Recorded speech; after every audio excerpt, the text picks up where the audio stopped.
Hello and welcome to the Weekly Scroll podcast. I'm Hunter, and with me today is Ryan. Do you have audio now? Awesome. Today we are joined by the one, the only Watt. Greetings, salutations, friend. Hey, how's it going? We're going to be talking about Cloud Empress today, which is your upcoming project that I think Ryan and I are both pretty stoked for. Right, Ryan? Yeah, absolutely. And I got audio. There you go. Hey, here we go. So, good job, Hunter. This is our first episode back. So there's some things that we're trying to get sorted on the technical end here. So, just so I can get my spiel out. This is a Weekly Scroll podcast brought to you by the Adventure Archive. I am Ryan. That is Hunter. I'm a giant cicada that terrifies you all. There you go. And thank you all for being here for listening. So as Hunter just said, yeah, we're super excited for Cloud Empress. One, like we were all kind of chatting before, God, Mothership's a little bit overdue. So it'll be really nice to do a little bit of a hack of 1E, but still, D100 and all that. We also have this as well. This is not your first Mothership project. We got hot stuff here. On shore leave. Yeah. So for those that might not know you right now, could you just introduce yourself a little bit? Just say something about who Worlds by Watt is and everything? Sure. So my name is Watt. I am an indie tabletop role-playing game creator, primarily working in Mothership, although I have a couple smaller zines out for, I think, Troika. Yeah, Troika one, yeah. Did a mini module for Lay on Hands, Alfred Valley's really cool solo game, but working in primarily Mothership now, mostly publish my own work, but I am publishing a couple pamphlets from some other writers on the Cloud Empress project, but really focusing on kind of weird and queer games as the primary focus. I talk about a lot, my work sort of centers around climate justice, body horror, try to make my work funny so it's not such a serious take on serious topics.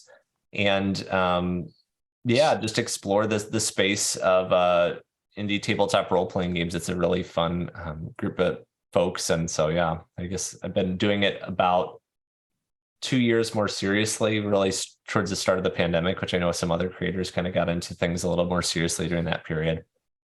Yeah.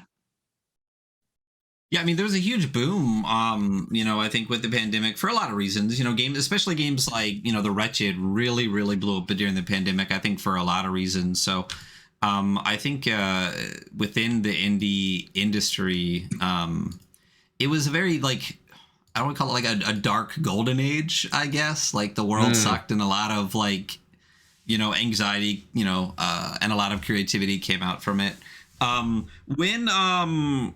Starting with, I guess, hot stuff, since it's in my hands. When did this come out in relation to kind of what we're talking about?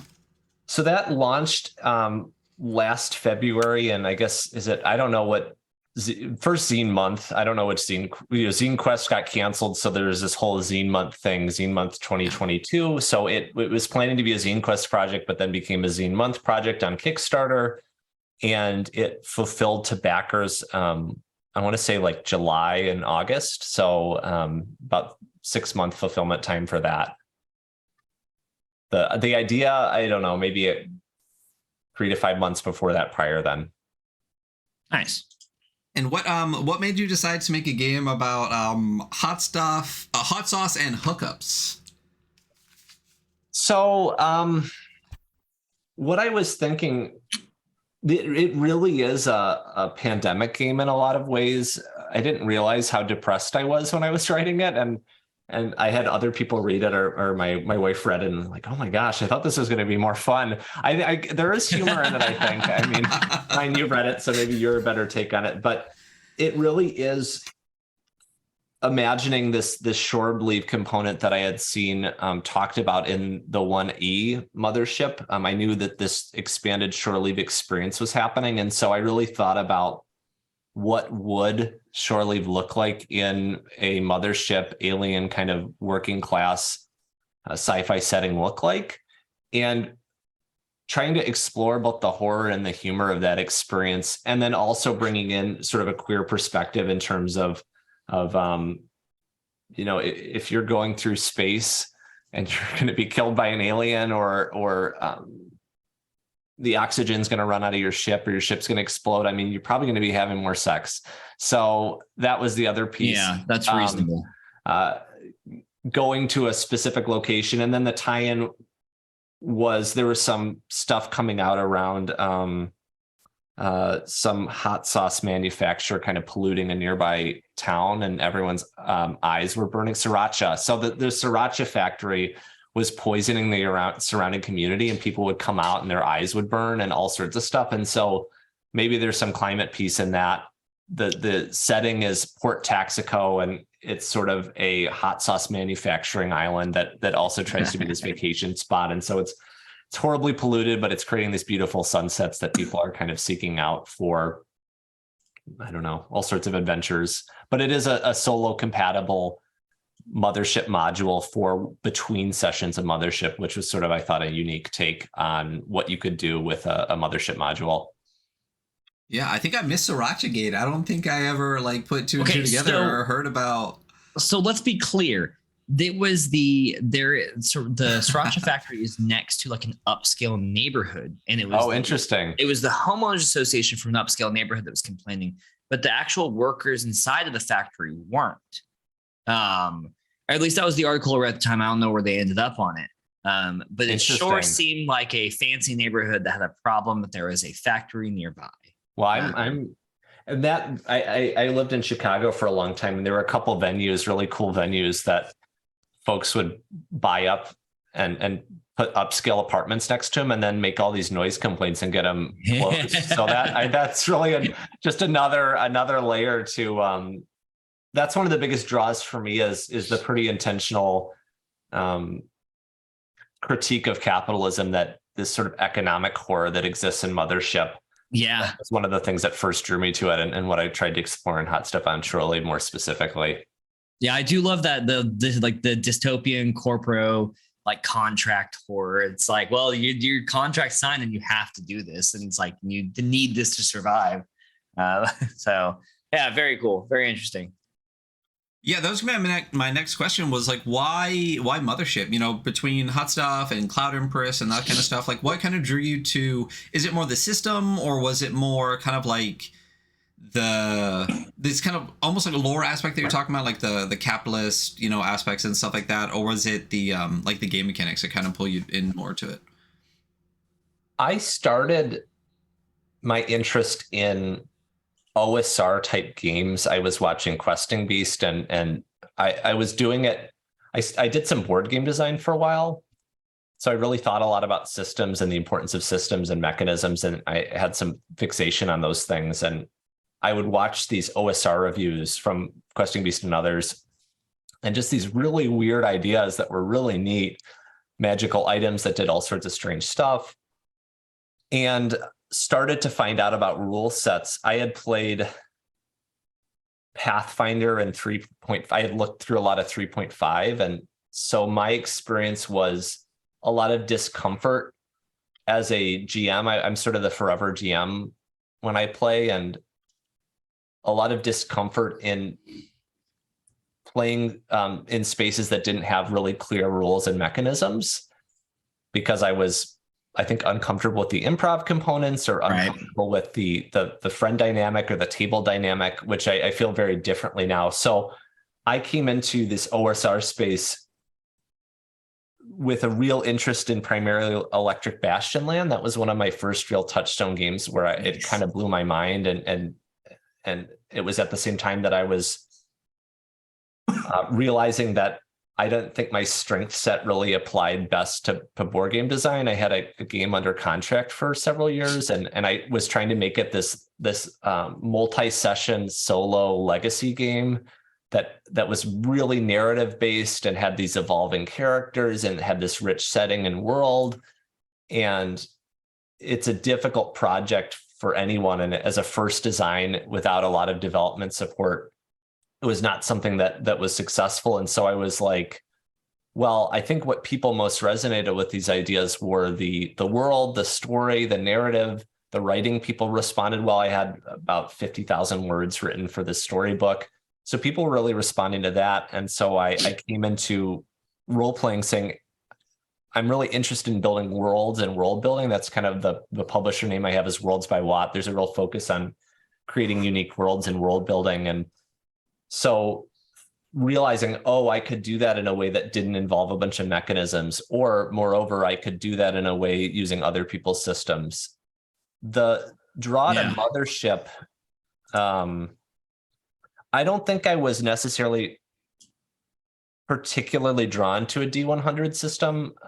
One of my critiques of D100 is that I found a lot of new gamers, it takes like 5 to 10 minutes for them to understand how to read a D100, which seems really simple to more experienced gamers. I thought there was a serious conversation I had with myself and maybe some other people in the community about making Cloud Empress a like D10 panic system game. And that might be, I don't know. So we'll just see how things develop. But the D100 really threw me off for a while, and I think throws off some other people. Once you do it a couple times, it's not that difficult. And I can get most people through a session after a couple. The percentiles are pretty nice too. So if you folks who aren't familiar, probably many people are, but you roll 2d10, and then one is sort of the tens number, the other is the ones digit. And then it's a roll under system where you're rolling under your target level character stat. But one thing I really found with Mothership that really drew me in was a really positive community.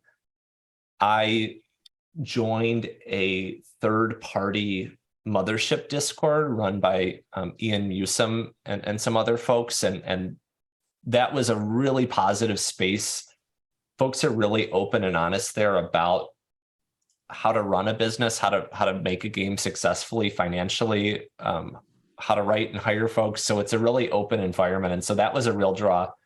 And the other piece from more of the publisher side of things, Mothership and TKG, Tuesday Night Games, provides a ton of support for small publishers. So they have a store, they'll buy like anywhere from 25 to 200 copies of your zine, which is really big for a small publisher. And when you're excited to sell 10 copies, but there's this community. The other piece I really like about it is there's some really intentional community moderation, and there's this big talk about licenses right now, and obviously we don't need to get into that all, but one of the neat there is? Who's talking about licenses? One of the neat things about Mothership, I think, is that there is a level of moderation in the products that are put out. So each Mothership module that's sort of branded does need Tuesday Night Games approval. And what they're specifically approving is some branding elements, but primarily looking for,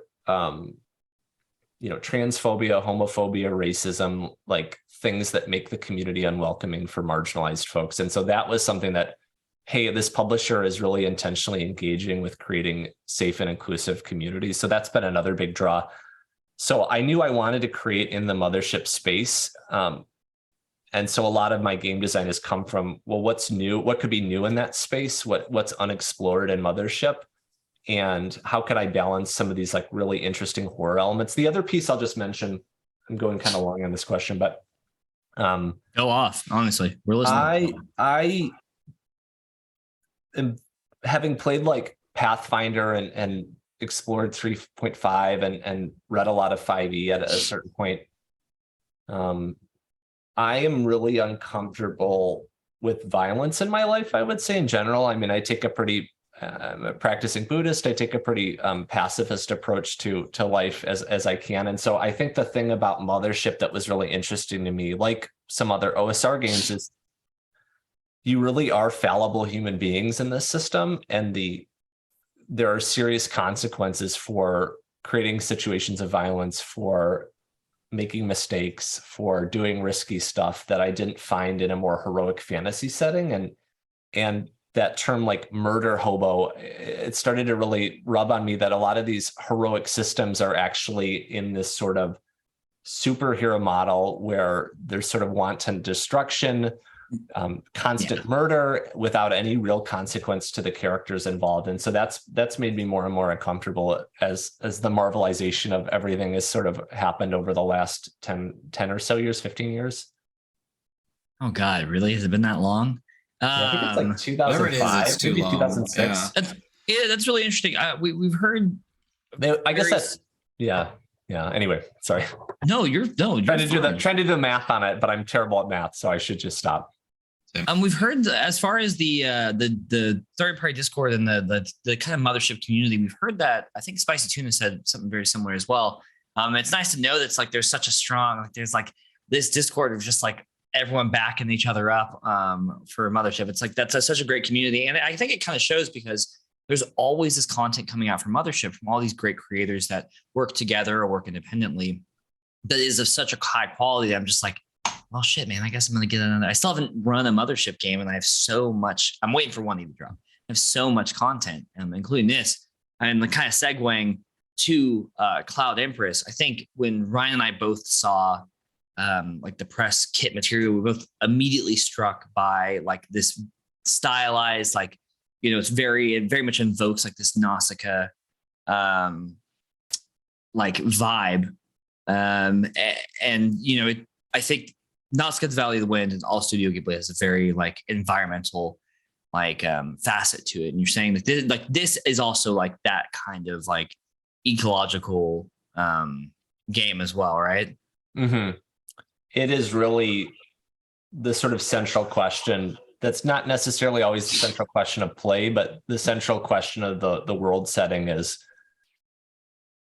what does life look like when human beings aren't sort of the central agents of the world? And that's an idea that's sort of centered in Nausicaa, in these sort of toxic forests and insects, but also in Arrakis and Dune. It's a world that's really dominated by sandworms and sandstorms. And so as we are continually faced with climate disaster after climate disaster, what might it look like as we have to bend and shape our lives around these things rather than expecting the world to accommodate our needs and not just our basic needs, but our every want. Yeah. At least in the Western world or America. So what was the like original driving like creative force for you creating Cloud Empress? Like, is it something you've always kind of had in the back of your mind, or were you watching or reading Dune or reading? You also have the Earthsea series. You have like some strong heavy hitter series on your like creative inspirations, by the way. I'm a huge Dune fan and Earthsea. So the primary like gestational, the piece of sand and is it oyster that sort of started the pull was wanting to have magic in Mothership, which sounds pretty goofy, but I really wanted a magic system in Mothership, and I was thinking about spaces that hadn't been explored. I think one of the challenges with Mothership, because there's so much creative output in that space, there is some overlap in ideas, and so it's not uncommon for some Mothership modules to turn a little bit into this like haunted house. What's in the ship and what's the like creepy thing in the center of the ship? Yeah. And that's really fun, and it can be written really well and executed really well. But I had seen so many people play in that space and do it successfully, and so I thought, well, you know, I don't need to go there. But I hadn't seen much science fantasy in Mothership, and I hadn't seen a magic system. There are some mutations and some psychic abilities and psionics and things that I have seen, but I like playing the spellcaster. I mean, that to me is just so cool. But oh, it's the coolest. It's always the best at any point in time, and I don't care what anyone says. Here. Yeah. and it feels like, at least from my perspective, RPGs haven't done a great job of like a warrior fighter class. They're just getting like more muscular. But the wizard is literally calling flames out of thin air. I mean, the level of world bending that's happening. And that's something I am trying to deal with in Cloud Empress, in that if you are a sellsword, you're still maybe using magic or mutations or things that do feel a little special and feel on par with the magician class. But the other piece, my experience of life, is that power is very corrupting, addictive, and damaging to people's lives. And I think about something like, I don't know if you all watched Nope. That was a pretty cool movie. Yeah. I'm a little behind on my movie watching right now. So, but a lot of the things that from an American perspective, people want, we see very clearly is not good for us, but there's this attraction to it. And I thought, what if magic were like that? And one of my favorite animes and mangas is Full Metal Alchemist. And that's like totally centered in this idea of equivalent exchange and the consequences of bending the rules of the world. And so what if magic had an addictive component to it? Some of the magic in Cloud Empress really functions off of this thing called chalk, which is this physical residue left behind of the shells of these giant psychic cicadas. And so there's a physical component that people are ingesting and throwing and doing all sorts of stuff with, as sort of a gameplay limitation primarily, but also another kind of connection to the potential addictions of different powers that we have in real life. So that was kind of the start of it. I am very, Nausicaa has played a really influential role in my life and Studio Ghibli films. And I started to see some artwork that I felt like I couldn't create by this group called Catapulca, were these two folks that doing some really amazing artwork, and they were open for commissions. And I had this idea about magic. And so it kind of culminated with finding the right artist for the right project. And we've been working together since I want to say like maybe June, July, and putting together a lot of artwork for this. Wow. Like I'll say everything I've read sounds amazing, but you could not have found a better artist or a couple artists that encapsulates the vibe better. Like it's so as soon as you see the cover, you're like, I get it, totally get it, I got it. And then you read it and it just reinforces, and you're like, I already knew it, but this is even better. Like, I mean, great job by them, and awesome to be able to reach out and find someone who so I guess accurately like depicts what you're going for. I hope, because it's stunning. It's absolutely gorgeous. And one of the things I'll mention is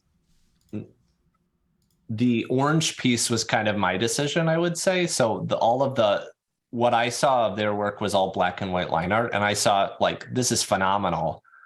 Same kind of reaction. I did the artwork for Hot Stuff on Shore Leave, and I have a certain style and a certain approach to that. I wouldn't say I'm the most like confident artist, but I think I can work within my limitations to create some neat stuff. But when I saw some of the work they were putting out, I was like, oh my gosh, this is amazing. And the piece I think that's also really interesting about Mothership is the success that Mothership has with the punk-ish aesthetic of Mothership. With the 0 edition and even 1E, Sean, I mean, there's still a lot of his own artwork that he's created. So it's all black and white too. It's got a really unique style. I know Scrap Princess is doing some stuff for the bestiary or monsters for aliens, whatever, for 1E. And so I think the other thing that Mothership has created is a space for unique art styles that stand out, but maybe would be overlooked in a more polished RPG space. There is, and I've heard Sean talk about this really pervasive concept art style that's very painterly and a little muddy, in my opinion, that you see in a lot of board game projects and a lot of concept art in particular. And that stuff is really cool, but it's like super freaking expensive to get, one. And two, I think there is so much of it that it's hard to stand out. And I think one of the big pieces I'm always thinking about with the projects I make, first and foremost, is how is this going to be different? How is this going to visually look different? How is this going to stand out from the other RPGs around it? Because like when I was working in the board game area, there must be 1,000 to 3,000 games that come out every year. I mean, there's hundreds that come out every month. Ryan, I'm looking at your shelf behind you. So it's what is going to make this stand out, both gameplay wise, visually, and narratively, so that one, I'm not wasting my time doing something redundant, but two, like, so people might want to take the time to look into it, whether that's downloading the free rule book online, whether that's purchasing a copy if the game goes in that direction, which obviously Cloud Empress has with Kickstarter. Yeah, I think it's doing okay on Kickstarter. It's doing all right. It's been a real pleasant surprise. I knew we'd probably pass our funding goal pretty quickly. One thing you'll hear from Kickstarter creators is we set our goals a little low so that they fund quickly, so that there is some positive momentum in the first day. But I have a decent amount of money invested into this project. And so I was like, I need, as long as I can print these books, I'll probably get a little bit of that money back. But I was like, 2,500, like, I'll get to cover the project's team that already has made this commitment, but I have some contracts with folks. So I was really like, okay, here's what I think we could do at the low end. But to see, I mean, it was something like 29,000 in the first day. It was just incredible. My jaw dropped. It's crazy. I mean, we've been chatting on Twitter for a while now, trying to get this all set up. And I think, I sent you a message the other day, and it was pretty much just like, we talk about Kickstarter a lot, and the way, I mean, you've been talking about this project for a long time. The page is fantastic. The art, and that's one thing. It's super important. People are incredibly visual. Kickstarter is incredibly visual. Like, I've backed a lot of games that look great, and I get them and they're okay. And they back for huge numbers, and they're okay. And then I back games that the art is like meh, and then I'll back very big, and I get them and they're just absolutely amazing. So it's really, art is such an important part. And that's one thing, when you find a project that is fantastic and has amazing art, is when something is really, really explodes. And I really think Cloud Empress has really got that. The idea is fantastic. The art is absolutely stunning. And one of the things that I like, I have all these notes because we've been talking for a while now. One of the things that I really enjoyed, and I think we talked about this too, is just that there's a couple of these games out that are kind of in the indie scene that are a lot of people write a lot of stuff for. And one of the things I loved about Cloud Empress is that it's not stuff for Mothership. It's a hack in a setting, and it's something different using the same system, which is really, really great. A lot of games like Knave and Into the Odd and Cairn get a lot of these kind of like system hacks where you'll do something completely different but use like the cores. But you don't see a lot of that with Mothership. And it's really, really awesome to see a fantastic system used in a way that's not one of the things you talked about. Like, it's kind of like space, like haunted house. Like, it's not just like on a ship doing this thing. And I don't want to say there's necessarily like a redundancy to it, but like there's really, really good Mothership modules. But when you get a Mothership module, there always is kind of that like, where's the alien kind of aspect to it. So getting to really embrace all of these amazing inspirations you have, like Nausicaa, like Full Metal, to see this different world for it is really, really fantastic. And I hope that with the success of this project, it really encourages people to take these different settings or different games and create more things like Cloud Empress, like create something that's new and unique, exactly like you're talking about, something that's different, not just something to add on to the Mothership shelf, but something that's like stands alone, just kind of attached to it, as opposed to being necessarily like I said, on the same shelf with it. And I would say, just to kind of echo that, and to some extent, I think one of the challenges science fiction has always had is getting caught in maybe some of the speculative pieces of science fiction, or how a ship works, over the, for me, expression of human experience or future human experience or animal experience or life. So I think that can happen with fantasy as well, but I think it's interesting. We talk about, and I've talked to a couple of people about this recently, we talk about RPGs as a community, but it's really, indie tabletop. We're one community, there's a Twitter community, there's all these, but there's so many different approaches and experiences within that community. I mean, one of the big things is I'm a publisher, right? So I'm on Twitter to market my games, and it's also to engage with people and support other people's work. But I don't know if I'd be, I wasn't on Twitter before I needed to market Cloud Empress, and I've certainly developed relationships along the way that have been really awesome. And obviously we're here now because of that, and having a fun conversation, at least in my opinion. So, but there's folks that are more in a punk aesthetic that it's not about, there's no money to be had. I mean, it's really for creative expression. I do think of myself more though as an artist who has this sort of, I think about, so one of the challenges of capitalism that I really struggle with is that, and I experienced this in some other settings in my life, but it feels like sometimes people need to pay for stuff for them to value it. So if I were to give you something for free, you'd say, oh, that's cool, and not look at it. In my own life, I don't know if you all have like the Epic Game Store or not, or you do any gaming, but Epic Game Store, which is the competitor to Steam, they give away games all the time. And I have like 200 of their games, and I really don't touch them. And it's not right. Because I should say, well, this is a free game, and I wanted to play this game, but the fact that it has become free means that I have some kind of like less internal investment in it. It's really not healthy. And so the reason I have chosen to do more of a publishing approach and a Kickstarter approach for Cloud Empress is primarily because I want people to see this, and I want people to engage with the ecological ideas and the climate justice piece of it. And just to play it and enjoy it and create certain types of play. So I am engaging with that like marketing, production, Kickstarter side of things to try to it's kind of the necessary mechanism that you have to use as an artist in a capitalist environment. Like I think there's a lot of legitimacy to what you just said. Like, I think people will value it more when they pay for it, and that's not maybe the best mentality ever.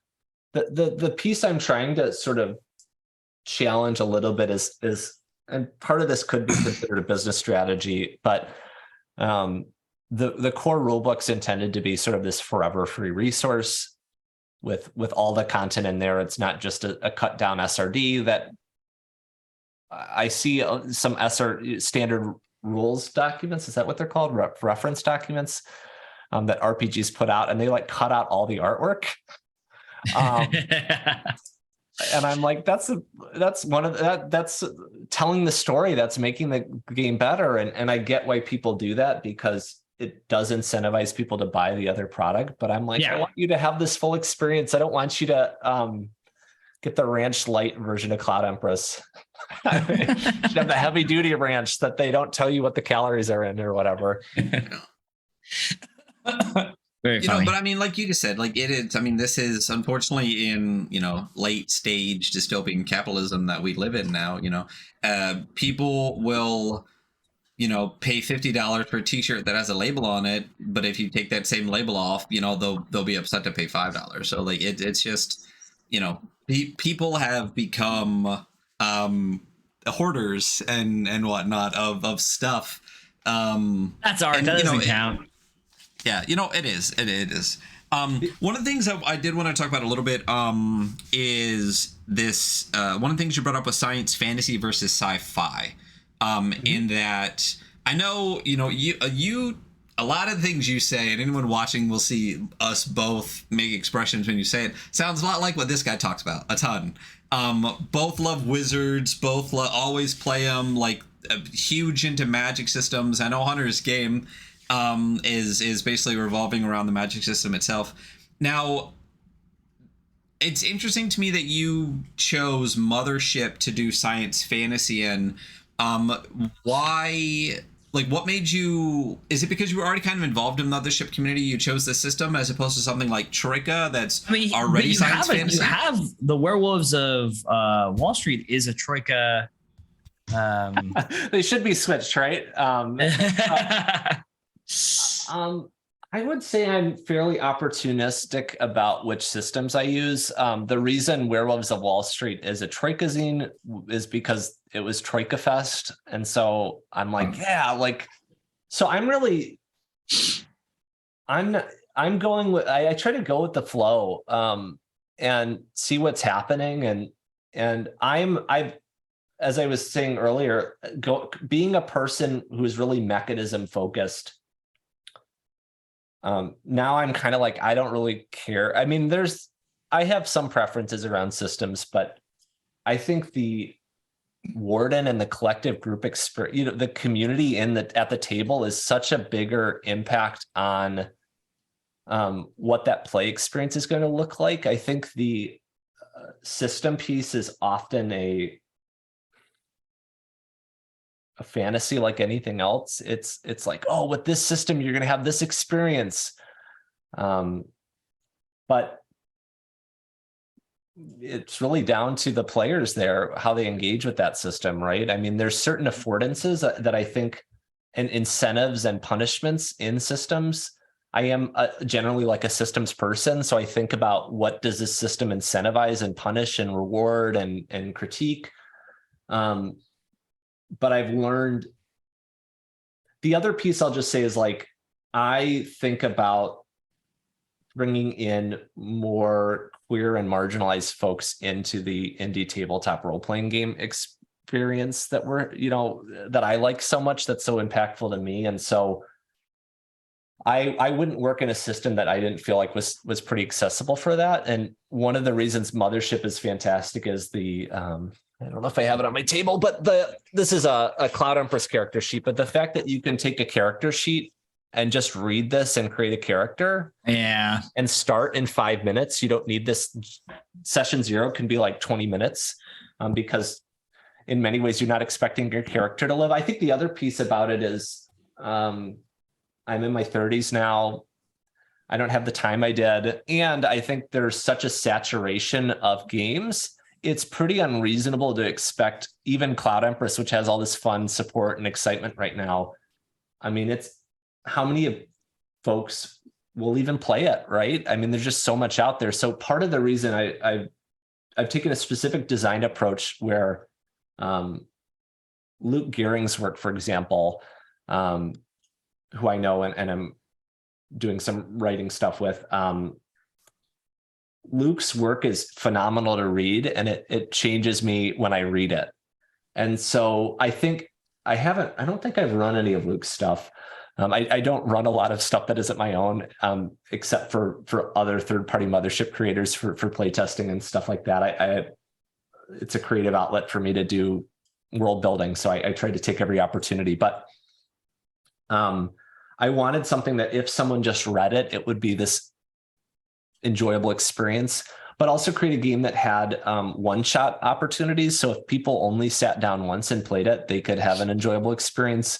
But there's this world building piece where there's this larger hex map where I wanted to make the Cloud Empress setting feel like a living world. And so even if players don't, this is kind of a Dark Souls Elden Ring thing, but even if players don't touch these other parts, they have a sense that it exists. I think that's really neat. Absolutely. It does a lot for a living world. Yeah, absolutely. Well, yeah, but I mean, it's funny, a couple of things you said, it's just, I mean, we're all in our 30s, so it just echoes a lot of stuff. Like I have all of these games, and I've read the majority of most of them, like 60% of the time, 100% of the time, all that kind of stuff. But, me and Hunter have talked about this a lot. It sounds like a lot of... Was that an Anchorman reference? Just a reference, several reference. But the older I get, the less I want to fucking read. And I don't want to read a 600-page book to play a game. And, one of the things that really pushed me away from 5e, sounds like something that kind of pushed you away from Pathfinder 2, is like, I don't want like the hero fantasy murder hobo stuff. Like the complete lack of consequences really bugged me. Like, I can do anything I want, and the game is balanced so that I can eventually fight a god and become a god, and that's it. And I would much rather like open a door and die, and just be like, wow, that's awesome. I can just like make another character. And what really pushed me towards OSR was kind of that drive to get away from hero fantasy and drive to get to systems that were just a little bit more streamlined and a little bit like better designed to kind of do what you're talking about, like to sit down and play just like one session or get to the table in like, maybe like 10-15 minutes tops, and not have to, I used to run a 5e meetup, and I would teach people how to play 5th edition, and it was a 3-hour thing, and it took like an hour and a half to teach people how to make a character, like on paper, not with D&D Beyond and everything. And I'm like, I don't want that experience. I want to be able to do exactly what you're talking about. That's pretty rough, honestly. Fill out a 5-minute character sheet and get to play, and and the older I get, the fewer rules I want to have to use for it. So, well, and I you're reminding me, I played bass guitar in middle school, and we tried to start all these bands, and we would just sit and talk about band names or what song we were going to play. And then I never played with a band ever, because we just sit and talk. And so it's like, I wish, maybe I don't know. I wasn't a very good bass player. It wasn't a major interest of mine, but just start doing it, right?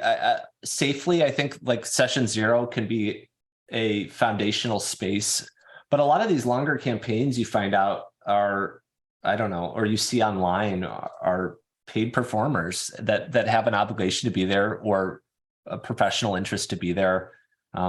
Getting together with a group of people is really difficult. And we all have these, one of the reasons I think artwork is so important and marketing is so important, weirdly enough, is that if we all have shelves of games, how do we decide what we play? And so thinking about the sales experience actually extends beyond someone's purchase, in that they need to now convince several other people to do this thing with them. Yeah, to pick it off the shelf. Yeah. So how do you do that? Well, there's a lot of ways, but I think artwork, a strong narrative hook, and simple rules. Those are the 3 probably best ways I can think of, and a familiar system, or a somewhat familiar system. Well, what we did here was we started a podcast, and then we convinced people we knew kind of what the fuck we were talking about, and then we get great people like you to come on and talk about it, and then run the game for us. So that's how we decide what to play. And I think we should probably hop into that. I think with the time constraints that we have coming up, it's about Sure. going on 8:15 my time. I think 10:15 your time. I think that's a good segue into actually playing a game, which is the other half of what we're doing today. So we're going to play actually some Cloud Empress. Do you want to give like a quick little, I don't know, like the hook or the what am I trying to say? Like, play for Evil Andy. Let's wait for the fuck crew. Andy. He's in chat. I've been messaging him. Yeah. But what are we doing today in Cloud Empress? So just for folks maybe joining on, Cloud Empress is an expansive Nausicaa-inspired science fantasy campaign setting for Mothership. I got that memorized, the Mothership RPG. But today I'm excited because Cloud Empress explores some themes and inspirations from Studio Ghibli films and Miyazaki's work in particular. But the thing that I felt like was really missing was some of the like horror and awfulness that often incorporated into his work. There's both the tenderness and the violence and the tragedy. And so we're going to be exploring that darker side of Cloud Empress. This is takes place in the Rust Bucket, which is an industrial wasteland of the ancient people that lived thousands of years before. And you all will be delving into a deep and dark tunnel. Nice. For reasons we'll find out pretty quickly, but it's called The Last Proxy. So we'll see what that all means and who the last proxy is. Awesome. I'm very excited for it. If you're watching, just stick with us real quick. If you're listening, it'll probably be the next episode. So switch to that. But we're going to switch to a BRB so I can set some stuff up, switch some stuff, and bring Andy in. So we'll be back in probably, I'm going to say 5 minutes, but we'll see what happens.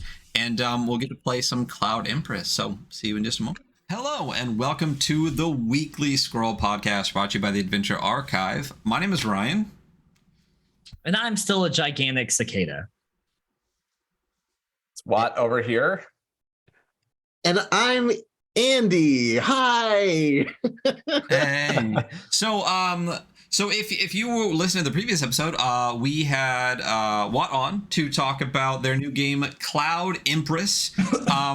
And now, if you're listening in podcast land, we are going to play Cloud Empress, which we are all very, very excited for. And if you were just listening live on stream, you got a little taste of something that no one else is ever going to hear. So you are welcome, everyone out there. And if you missed it, listen, we're live on twitch.tv/the Archive. Come check it out. You'll get a little bit of that stuff. You make it sound like it was like some some like horrible moment. We were just talking about Creed. So hey, listen, they don't get to know what we were talking what are you about. talking about? Come That never on, happened. Nope, no, never more happened. like there was Nickelback. like a nip slip or something, like Listen, in a Jackson moment. yeah. Listen, I enjoyed it, whatever it was. So we are gonna play some Cloud Empress. So if you listened to the last episode, you got a little preview of what we are gonna be doing today. But what I should have done is ask you to do that here because I forgot we were cutting. So not only are we gonna play Cloud Empress, why don't you tell us real quick what Cloud Empress is and what we're gonna be doing today? So Cloud Empress is an expansive Nausicaa-inspired science fantasy setting for Mothership, the Mothership RPG.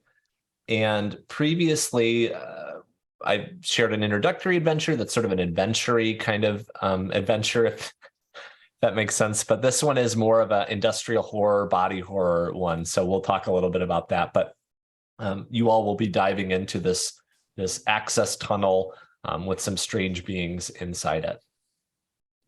Fantastic. So what we're going to do real quick is I know that Hunter and Andy have already rolled up characters because it is very quick. It is Mothership, but I have not because I was, building the layout and going to work and all that kind of stuff. So we are going to go through building a character real quick, which is real quick. And then we're going to get started. So since I'm the one that's behind you, just want to walk me through building a Cloud Empress character real quick? Sure. So the Cloud Empress character process, there are some instructions in the rule book itself, but it's all on this sheet, similar to Mothership. One of the great things about Mothership is all you need is a character sheet to give to somebody to start them playing. So we're going to start by generating some stats. These are the different attributes you have, specifically when you're under pressure. Mothership and Cloud Empress by extension is not a game where you'll be rolling a ton of dice. It's really just when you're in situations that are risky or dangerous. So if you want to go ahead and roll 3d10 plus 20, and those will be each one of your stats, you're going to adjust these stats at the other side of the character sheet so you can write the numbers maybe smaller in a corner or with a pencil. Or type them in. And then 3d10. 3d10 plus 20 gives me Did I really? Yeah, it gives me 30 exactly. And that's for your mind stat. So I'll do that a bunch of times. That's 30. So there are 4 stats in Cloud Empress. There are 4 stats in Mothership, but Cloud Empress stats are a little different. It's mind, heart, strength, and speed.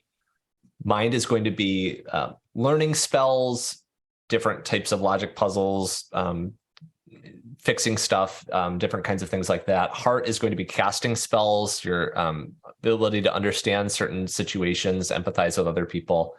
Strength is going to be your physical strength, your brute force, melee weapons, and then speed is sort of dexterity, but ranged weapons and your agility, those kind of things.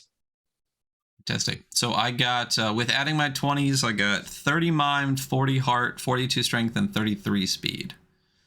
Awesome. The other thing folks will notice is, maybe not, I don't know, but when we rolled the stats, they're slightly higher than those in Mothership. So I've added a little bit more success rate for the stats and saves for some particular reasons.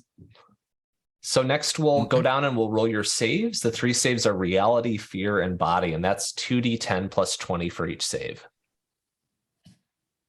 And while you're rolling, reality is your ability to discern the real from the unreal. Fear is your ability to keep calm under scary situations. And body is your resistance to different effects like poisons, different damage, falling, those kind of things.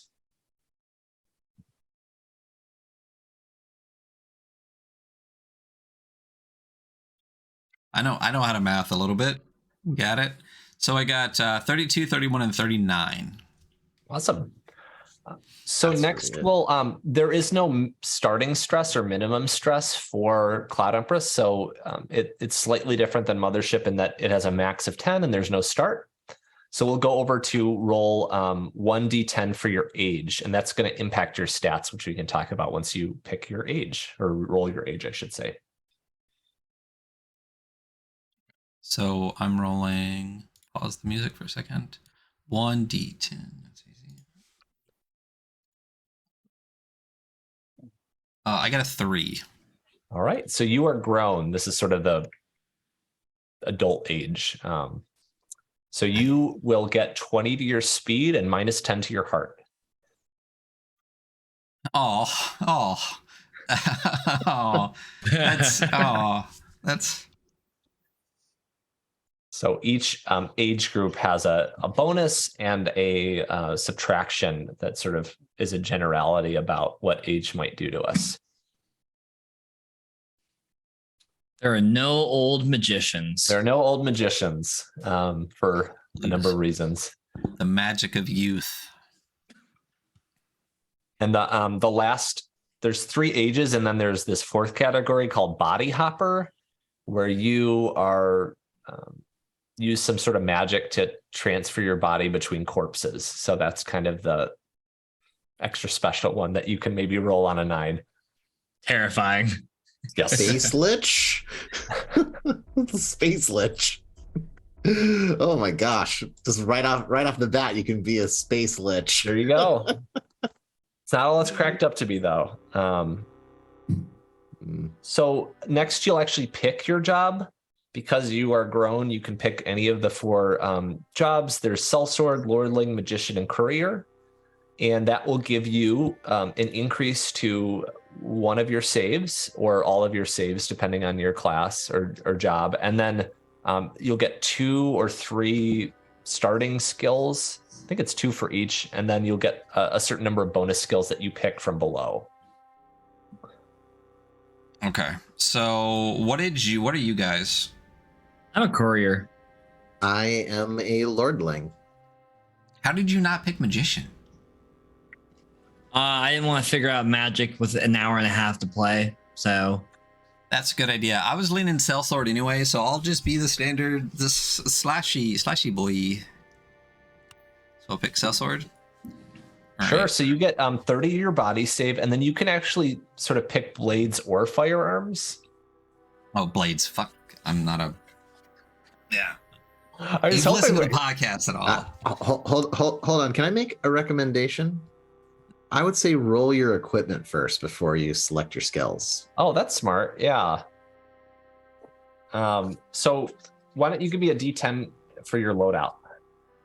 Well, I did not roll loadout, so I'm gonna jump into this as well. I get 69 in body. I'm just saying, just throwing that out there for everybody. Really? Yeah. Way to go. Yeah. I rolled a 9 for my loadout. Oh, so you don't have your loadout either? I don't. Yeah, that's the one thing I didn't do, actually. You're a courier. So your loadout is a heavy lifting exoskeleton suit, which is 10 armor points. You have a statue, which is actually a weapon.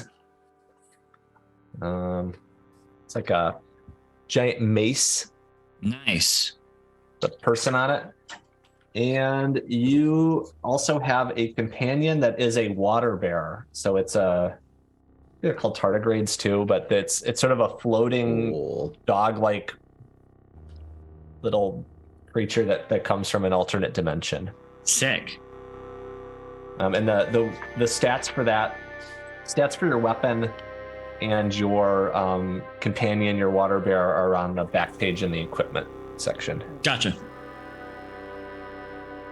And Andy, it sounds like you rolled for your equipment. Ryan, would you like to roll a D10? I'll tell you what you get. Yes, I would love to do that. I got a 2. So you get duelist robes. You'll put these, you have different slots. So you just fill in your different slots for that. But you're wearing some duelist robes. You have a dagger, a blindfold, and a wine jug.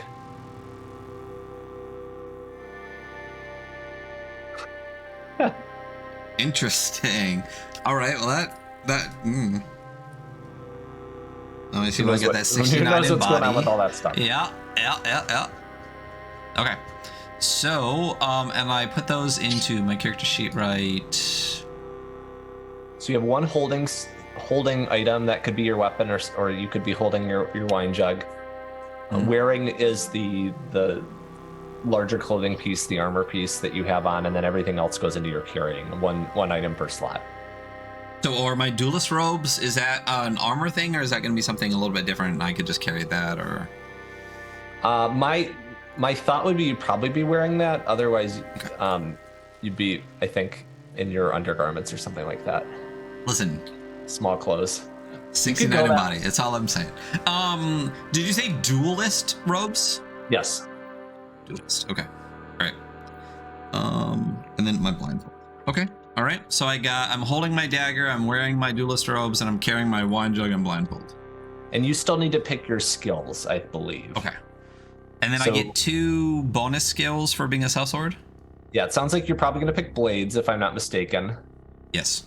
And then street smarts, and then you get to pick any 2 other skills. And just to make Cloud Empress a little easier to start than Mothership, all the skills are sort of the same level. So you just check off the ones you want, and then you will roll advantage, which is roll twice, keep the better result when you are using that skill. Or in a situation that skill would be relevant in. So for those that can't see the character sheet right now, also, Hunter, if you have the itch page up, do you want to drop that link into chat as well so people can actually download? You can see the character sheet, the quick start, all that kind of stuff, so you can follow along if you'd like to. But to just go through the skills real quick, we got acrobatics, acting, assassinations, big guns, biology, blades, bonds with animals, chemistry, chalk collecting, curses, dancing, drinking, dueling, etiquette, farming, firearms, fireworks, history, mathematics, mechanical repair, medicine, military order, mysticism, negotiation, needlework, plant identification, poisons, radical economics, writing, scrounging, singing, spellcasting, sports, string instruments, street smarts, theology, thopter piloting, wilderness survival, wind instruments, wrestling, and blank. So, oh man. And there is we won't do it now. I'll just explain it, or just pick what sounds fun. But there is sort of a larger definition sheet in the rules document that explains each one in a little bit more detail. Cool. So just real quick, what does assassinations give me? Just like being better at, I mean, clearly assassinating, but... Stalk and kill humans through physical violence or subterfuge with an uncanny ability. Yep. All right. Got that one. And I think I'm going to go, why don't I go, I already have a wine jug. I'm just going to go drinking. All right. And drinking is consume alcohol, ciders, and water quickly and hold your composure better after. Boom. So it's drinking anything. You could drink whatever you want really well. You got a trap door there. Mayonnaise. Technically a liquid. Glass. Anyway, sorry. Glass is technically a liquid. So we'll roll your traveling now. So instead of a trinket, you're going to be traveling with something. So why don't you give me a D100, which is a 2D10, and the first die is the numerator, and no, not the denominator. The first one's the tens digit, the second one's the zeros. Got a 77. All right. So you're traveling with 1 mouth's worth of golden teeth. So are they my teeth, or do I just have the teeth? All right. It's an important distinction. Whose teeth are they? I think I have like a pouch of a mouth source of teeth. I don't think my mouth is full of gold teeth. There you go. And then that's just an item that I'm carrying. Could just be like a mouth's worth of gold teeth. Okay. Yep. Yeah, that's a single item then. Mouth's worth of gold teeth. Dope. Okay. All right. The final thing we'll do is you'll get to pick a name and an alias. These are things, and pronouns and a portrait. I mean, you can do all that kind of stuff. But your name, there is a name sheet. I don't have here. Let me look at it in the document. Or known as. Oh, here we go. Okay. So you can roll a D100 for a name if you'd like to just get one from the table. It has some different name categories, because I know that's sometimes a difficult decision for folks. And then you also get sort of a title or alias. So if you give me two D100, I can give you your name and your alias if you'd like, or you can pick something. Okay. So I got a 10 and a 95. So your name is Gord, G-O-R-D, like the root. I don't know, what is a gourd? G-O-U-R-D, I think, is like a squash, right? Yeah. Okay. So gourd. I just didn't know what type of is it a tuber? I don't know. Anyway. It's a tuber. Yep. What was your second roll? 95. So you could either be Cowboy Gord or Gord the Cowboy. I'm Gord a big the fan Cowboy, baby. I'm a big fan of the as a middle name, so I'm gonna go Gord the Cowboy. The cowboy who doesn't use guns. Or the cowboy named Gord. Yeah, no, I'll go with or Gord. Or the Gord Cowboy. I'm gonna go with Gord the Cowboy is what I'm gonna go with. I'm gonna go with Gord the Cowboy. Yep. All right. And what pronouns will Gord the Cowboy have? I'll use he him. All right. Where's Sellsword? So maybe we'll pop it over. Hunter, you're on my left. So maybe Hunter, if you want to introduce your character, their name, and just their class and or job and what haves. Yeah, I'm Cricket, the 9 fingers. Even though Cricket has all 10 of his fingers, I'll go with he him as well. He is a grown courier. All right. And Andy, last but not least.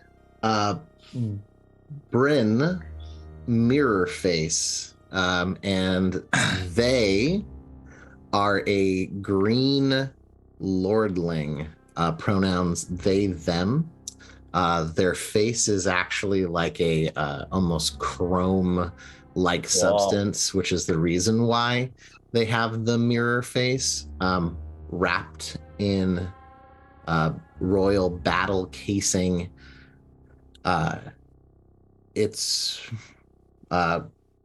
They are carrying a military rifle over their shoulder and a bag with a strange stone ball with 3 holes in it. What was Cricket traveling with? Cricket is traveling with. What did I roll? Oh, I don't think I wrote it down. I'll re-roll. If you give me a D100, I can tell you. Or I got 58. I have the wrong table open. Okay. I got a bag of red potatoes. There you go. Yum.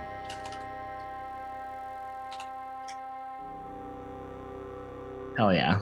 I got just a bag of potatoes, Cricket's a hungry guy. All Crickets tend to be hungry. Well, and the other piece about Cloud Empress is there is sort of an inventory. There's different items listed in the rulebook, but it's a totally barter system. And Nice. Okay. in this world, red potatoes actually are likely more valuable than gold because you can grow potatoes, you can eat potatoes.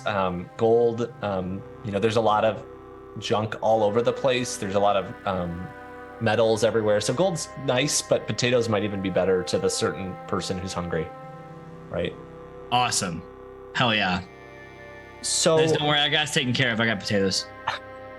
We're gonna take those potatoes and grow them.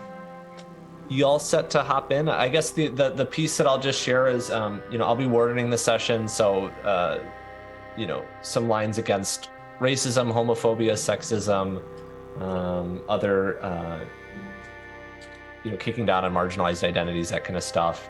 There won't be any sexual content that I'm planning, and I generally like to leave most sexual content out of my games just for the complexity it takes. Same. To do that well. Anything else that you all would like me to keep in mind? I guess for content warnings for both viewers and for you all, This is planning to have some level of body horror. I can, keep. I plan to not overly describe that, but that will be present.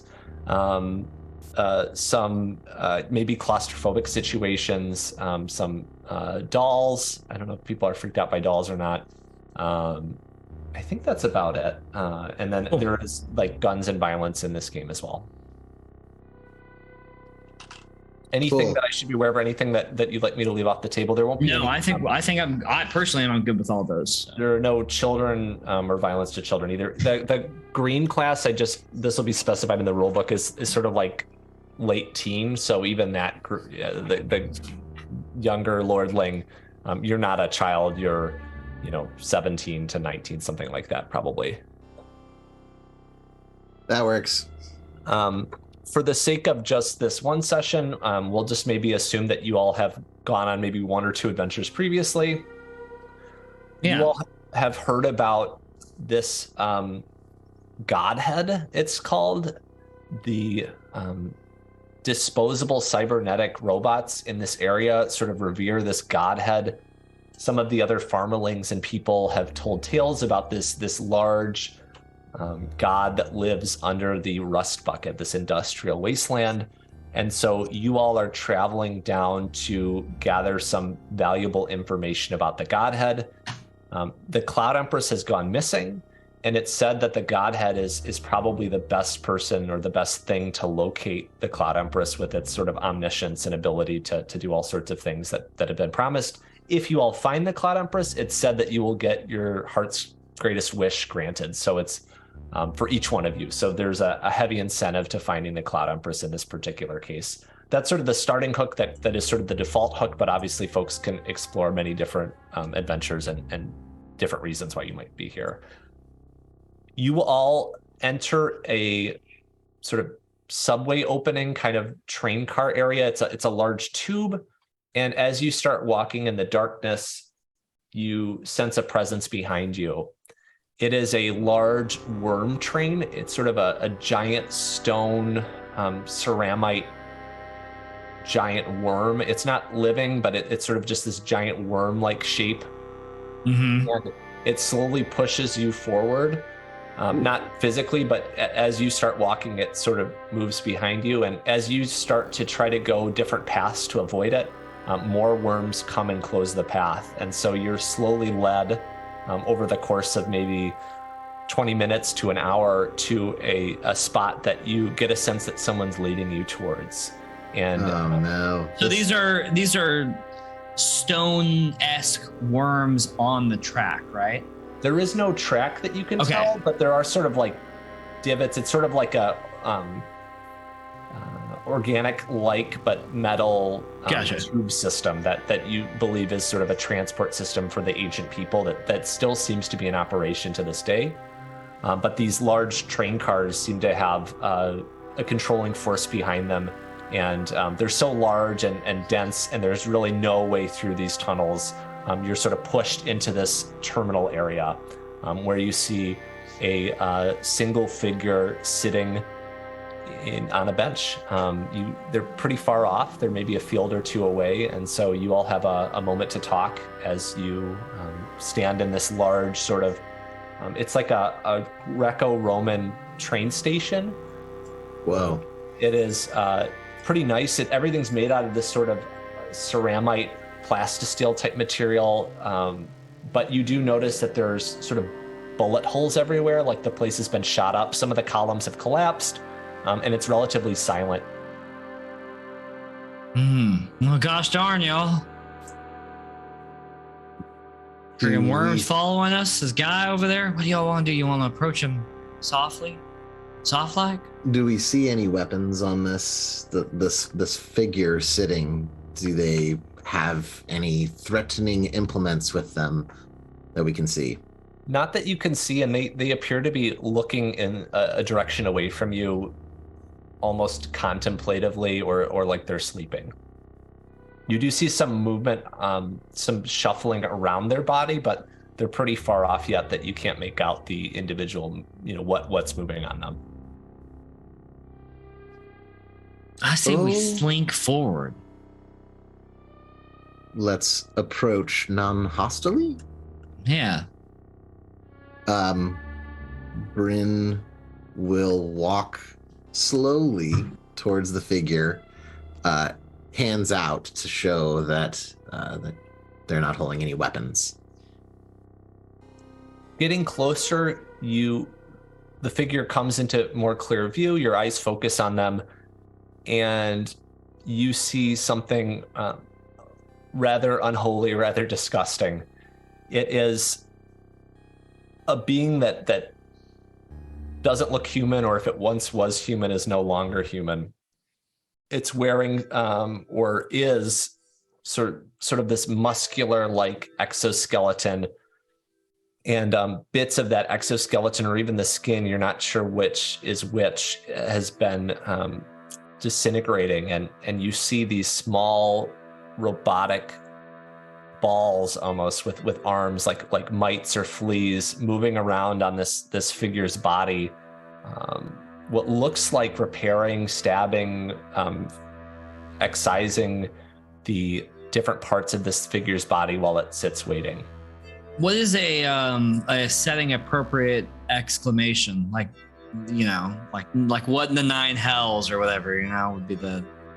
So if folks are familiar with the Dark Tower series, I don't know if anyone's read that, but there are things from other worlds that have made their way here. So you could say what anything would be appropriate, because it might have come from a different world or a different time.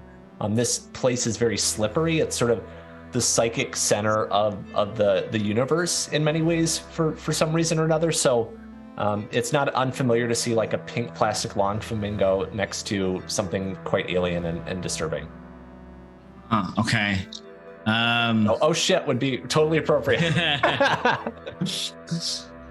Did we decide we were valley is that?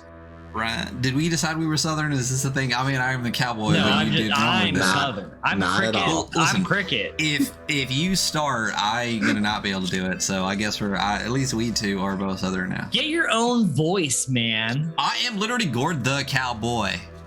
Well, you should call it first. That's okay. Don't talk like this, then.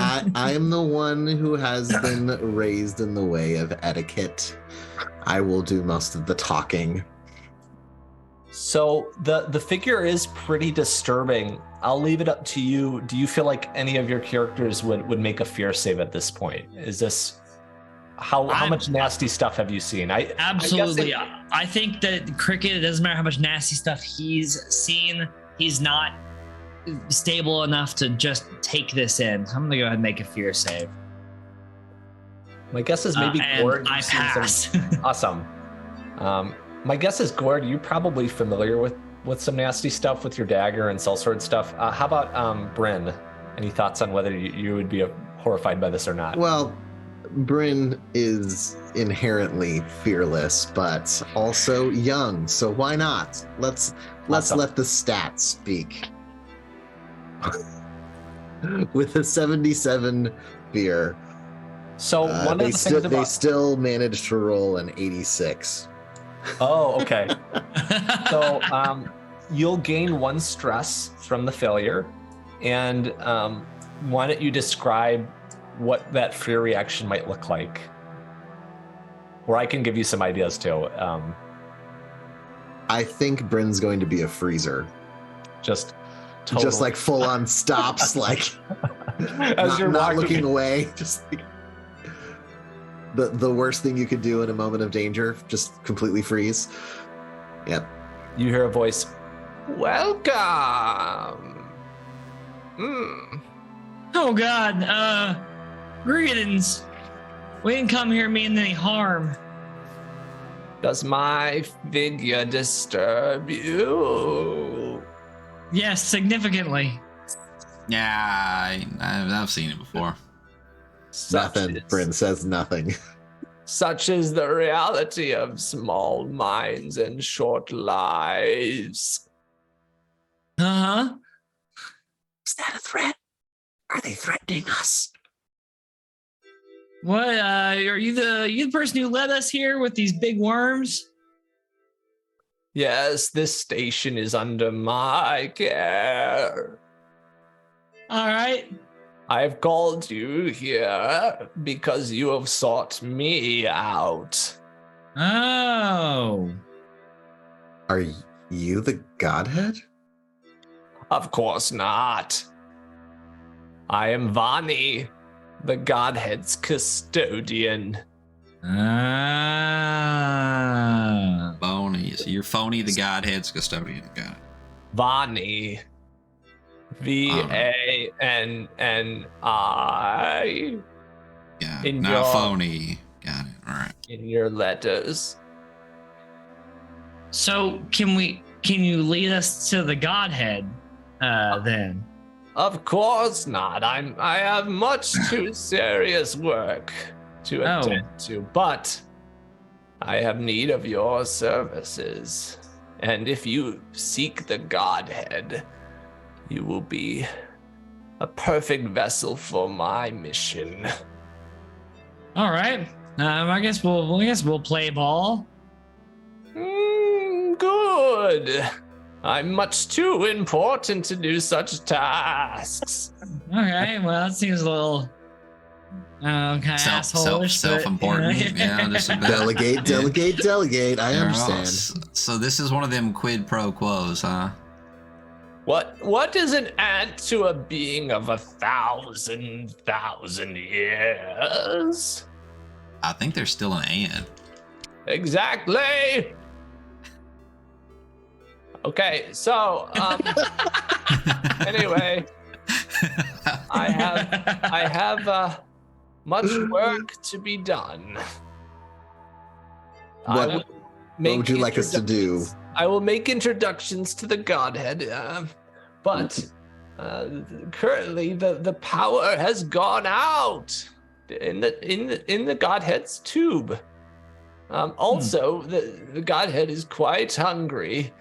Okay. And Vani points over to a giant.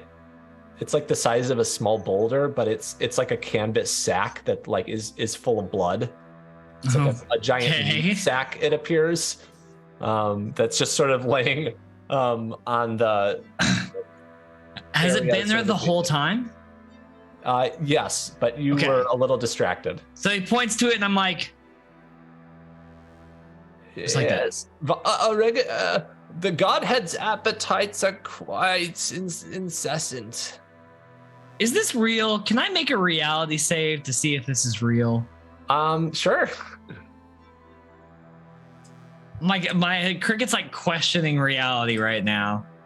You never just seen a sack of blood before? I mean, come on. And I A pass. boulder-sized sack of blood. Yeah, I pass my reality save. You everything's real. You've actually seen some of they're called disposables, these rickety metal robots, often with trees and branches growing out from their chest and faces, actually carrying around these bags of meat and actually killing small animals and putting them in these bags. So Specifically to feed the Godhead? well, Like you had no idea where these bags were going, It but was all just of a a sudden, thing they did before. yeah, you knew that, and there were reports of them hunting, but now all of a sudden you see one of these bags, and maybe you are making that connection. Oh God, that's what's been going on. So the Godhead is a hungry god. Okay, so as all gods are. so you want us to go Hungry get for more meat? flesh. Yes, and take this, and it reaches forward and holds up sort of like a large clock key, the size of an umbrella. I like and leaning back as I'm leaning forward. You know what I mean? Like my arms going, like really hesitantly leaning forward to take the key. If you can withstand the touch of true beauty. Okay. That's yeah. I'm sure that on some scale in some world you are beautiful. I appreciate you for that. One more thing. Sure. I need two batteries while you're out. They should be about, and Bonnie moves their arms or its arms and kind of, sort of a large block size. Okay. There should be Oh. 2 down there. If you could bring them back up, the station needs them. Thank you. Sure. Yeah. Which Getting groceries direction? now. Which direction? Bonnie points behind the column that they seem to be almost fused into. There's sort of cords going into this metal. There's not any noticeable like terminal or any kind of technology that you notice, but it's sort of like roots or ivy clung to this column. And Bonnie points over, and you see a massive pit. It looks like a access tunnel. This large sort of drop. It's maybe 8 people laying down across. It's quite large, and there's a stairway leading down. Next to the pit, you do see a large turret. It looks like it has 2 sort of large caliber cannons on it, and then a small door between those 2 cannons. All right. I feel like Bryn's going first. I am fearless. You're the de facto leader, right? I think you should go ahead and lead there, bud. Would you carry the sack of blood? And I shall go. And Bryn starts walking down the stairs with rifle out, with rifle in hand. I guess I will. I'll curry the sack of blood since I am the courier. So, Bryn, when you take out your rifle, you take a stress. Oh, that's right. Okay. Unless you'd like to not do that. Let's not do that. Yeah. Anytime you get a weapon out, you know that there's danger present. So your body sort of automatically assumes that you're ready to shoot, you're ready to fight. No pulling out the rifle then. I'll save it. And can I clarify something? Sure. Stress mechanically. Sure.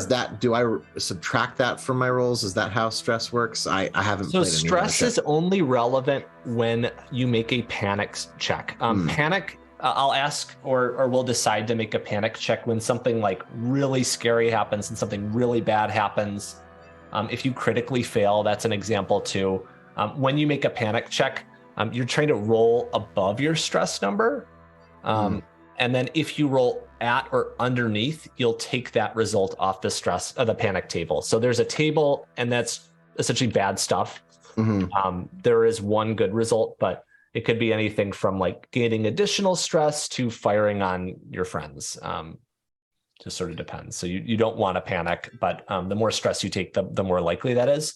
You can remove stress by eating a good meal, having a full night's sleep, sharing good company or good conversation, or spending a peaceful hour in nature. So there are ways to do that if you take things a little bit more slowly. But you are going into a giant tunnel, so I'm not sure how likely some of those things are to be possible. Bryn's going to handle the situation without pulling out their rifle and slink down the stairs. If we had a good thopter, we'd be riding high. I don't like this whole being underground thing. It's uncomfortable. I am proficient in operating thopters. I've flown them most of my life. That doesn't do us any good in this moment. I'm just pointing out the fact that it's scary and dark here. Why does this feel like an oubliette? What? Oubliette. On Bryn's royal battle casing, they have a little light thing that pops up and starts generating light. I guess it's like the ultimate spelunking armor. Awesome. You see the stairs go down. It's sort of this concrete material, and then it ends in a long ladder down. Looking in the tunnel, you can see that the walls of the tube aren't even walls themselves. They look like cabling, industrial pipes. It looks like this was a space not meant for the public. It was sort of an access tunnel of some kind. And you see, far below some kind of maybe what would be the floor of this tunnel if it were to be raised. Gosh, so I work for an industrial corporate machine and end up in actual like service tunnels like this, and it always creeps me out when I'm in some of these things. So I have been down this ladder in real life. Give me notes on my tunnel design. It's perfect. It sounds exactly perfect. You don't see the end of the ladder either, which indicates that it's several dozens of heads high, at least, full people links down. Okay. Bryn goes over the side, being sure to use 3 points of contact as they are climbing down. Ladders are a killer in Mothership, so good for you. Yeah, absolutely. Gravity does do crazy stuff. And then when Bryn inevitably gets tired crawling down, wraps up arm around and kind of just like hangs out there for a second looking around. I'm so stressed out right now. Doing the whole like giving a little rest. And then continues to climb if there's no incidents. And I have a water bear, right? I have a tardigrade floating around me. Its name is Kibble. Kibble the tardigrade. Yeah. Kibble's just floating around me like this is nothing, and I assume it's like it like kind of like gallops as it slowly moves through the air. I looked up cute tardigrade to find pictures for my brain, so I'm like, awesome. And Hunter, you literally said this is so stressful, so why don't you go ahead and take a stress, because it seems like Bryn apparently has some composure and this armor and maybe a lack of experience that's a benefit here. I fail. Oh no, you just take a stress. Oh, I just take a stress. Okay, cool. I rolled fear, but that's fine. Either way. The rolls are really only for when you're taking a risk or an uncertain outcome that has danger involved. So really encouraging wardens not to roll hardly at all unless you're doing something that is challenging. Yeah. There's no like perception rolls or anything like that in Mothership 2, which I really like. Yeah. How about Gord? How's Gord making his way down? Gord the cowboy. I feel like I'm not quite as careful as Bryn, but I've been on a ladder. I mean, I'm just going down. I feel like I have taken a swig or two of this wine jug though. So whatever I need to do for that, but I am proficient in drinking. I think you're fine. It sounds like you want to fall off this ladder, but I'm not gonna lie. No, I don't want to fall. I just don't want to look as ridiculous as Bryn does. Bryn, you start to get towards the floor. I'm guessing you can't fully get your light all the way down, although it is sort of illuminating the area. And as you touch the floor, you feel something slightly softer than what you were expecting. How do you proceed? Immediately put back up on the rung and try my best to look around and make sure I'm not stepping into like some enormous creature's gullet. As you look down, you notice a not fully skeletalized, but a like corpse in what looks like farmerling wear, so kind of farm clothes and a backpack. No other corpses around? Just that one? Just one that you can tell. Okay. At least from here. I will step down aside the corpse and look around, do a little reconnoiter. Because you got freaked out by the Vani situation, why don't you make another fear save? All right, definitely gonna pass this one. This cool. one is. You've seen bodies, but not bodies like Vani's. Vani's weird. Vani's a hottie with a body. Yeah. Okay. Cricket's gonna immediately start rummaging through that backpack and potentially even take the backpack for the items. I don't think Cricket's seen the body yet. So. Oh, Cricket's not that far down. Okay. And Bryn, you haven't said anything, so Why don't Cricket, you come down and you make a fear save as well. Oh, sorry. Oh God. Watch out. Pass. Looks like somebody fell.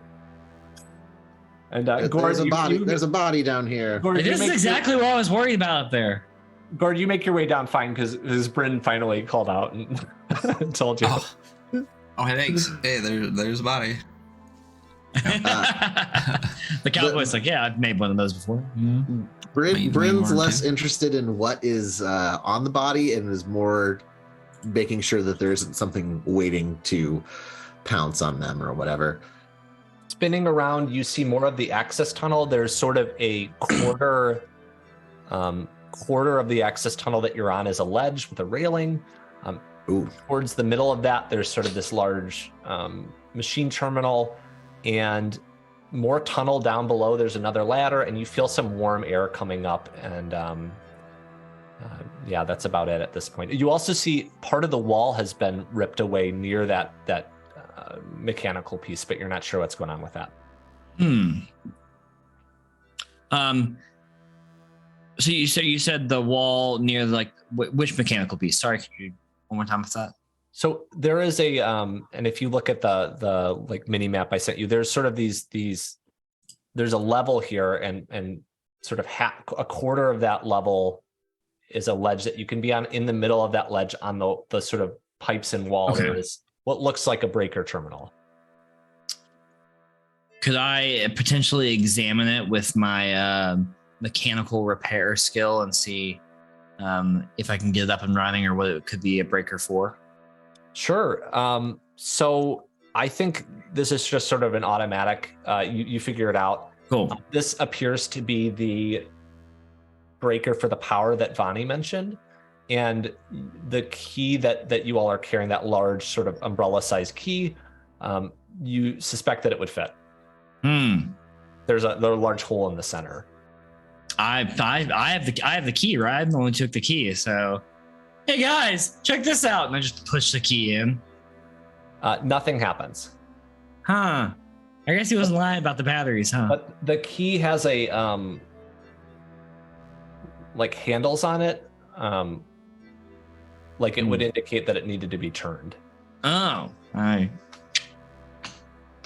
Why don't you make a strength check? It is quite difficult to move. Could I help? Could I help him do that? That's up to Cricket, I guess. No, back up. I fail. So one of the things, just for the audience, you always want to fail forward in these games, so it goes and gets stuck, and as you try to move it, it just jerks in place, but no power has come on yet. I was close. I was really close. Yeah. You'll take a stress for the fail as well. Perfect. All right, so I want to all right, and just kind of saunter. You just spit on your hands, run together. Do a whole thing. All right, out of the way. And I would like to attempt to, kind of actually get this thing going where Cricket failed. Sounds like you use the exact same methods though of jerking it. Okay, why don't you roll a strength save at I'm going to say disadvantage, because you are trying the same way that it was jammed. So roll 2d100 and take the worst result. Can't use my assassinations for this. 2d100s. I got a 25 and a 13. Oh, nice. Yeah, and my strength is 42. Kick ass. So why don't you describe how you get it working? I'll tell you what happens once it moves. I really think it was the spit on the hands that did it. I really think that it really needed to get it kind of greased up a bit. But I just I feel like I would start to do the thing and it's not really going anywhere, and I look back at Cricket and it just gives me this well, I can't fail after I just gave him shit for it, and just kind of just give it a big old heave and see if it pushes through whatever is stopping it. The lights start to glow around you, and a sort of circular piece pops out of the front of the terminal and opens up. Good. Oh God, what? It's me, Vadi. Why? You're Thanks. one step closer to the Godhead. Is he just yelling down at us? He the it's like an eyeball with a speaker underneath that's Oh. out and sort of spinning around and looking at you. It's pretty janky Nice. looking, but it's just sort of like spinning around looking, and you hear Vonnie's voice. Yeah, this is an experience. I'm glad we're getting closer. So good. Do we go through here or do we go down? Head straight down without diversion. Okay. Okay. What? The eyeball retracts, or unless were you going to say something, Gord? No, I just feel like this would be a really great like Henson movie. Like I can picture like the Muppets and like the eye thing from like I feel like a labyrinth vibe right now with the things. Are we going into Dark Crystal territory here? Because it I feel feels like- really I feel Dark like- Crystal to Yeah, me. I'm doing what are they called? A bird voice, aren't I? Yeah. Oh, the- Skexy. yeah. Yeah, Skexy. Skexy. Yeah. So in the eyeball slides back and closes its lid. The lights have glown on. You now see like more clearly the column that you're at. You see that the ledge that you're on. It does seem like it'll support you, but it is sort of wearing away in some place. And you see another corpse that is sort of laying over the railing as if it's been fell or flung there or something. Mm. And both of these corpses, they look as if, again, they're sort of desiccated and dried, but they're not, skeletons. There's something holding these skeletons together. Oh, it's like a thin, like mummy skin still, or Yeah, they're in that like middle to late. Something sort of dried them out. It looks like in this tunnel. like the skin Oh. on pudding in the fridge, There is that warm air coming up from below. True. But it's a dry, warm air. Yeah. That's important because it will keep it from No from mold there. creating bacteria. Is this one also dressed like a farmerling, or Yes. It are they looks like another- overalls and plaid, or? This one has sort of like a tunic and like a bandolier and a backpack and a small pistol. Hmm. Could I rummage? Oh, Could sure. Yeah. Kick in, see if keys fall out. Yeah, I would like to rummage. Did someone already rummage the other one? Oh yeah, I was going to, and I think I forgot to Distracted, backtrack yeah. to that. Gotcha. I'll rummage the other one as well. You open the backpack of the other one and it's like sick mush. There's just some kind of like nasty moldy mush in there. Hmm. And Interesting. some mushy cloth. It's just like a hot mess in the backpack. You think you can salvage the like leatherish backpack. You think you could save it if you wanted, but it's kind of nasty on the inside. I don't think I want it. With the other body, you find a pistol with 3 rounds in it, and looks like there were some papers and other things in the backpack. But again, everything's kind of, I guess it looks like there may have been food in these. Your one, because it's closer to this air, it's sort of like dried up like carrots and little like vegetables and stuff, like really shrunken and dark, but they're not molding as much. Gotcha. Hmm. So Trying to be good with backpack, my tunnel systems, and Yeah. Is the backpack more usable with this one? yes. Okay.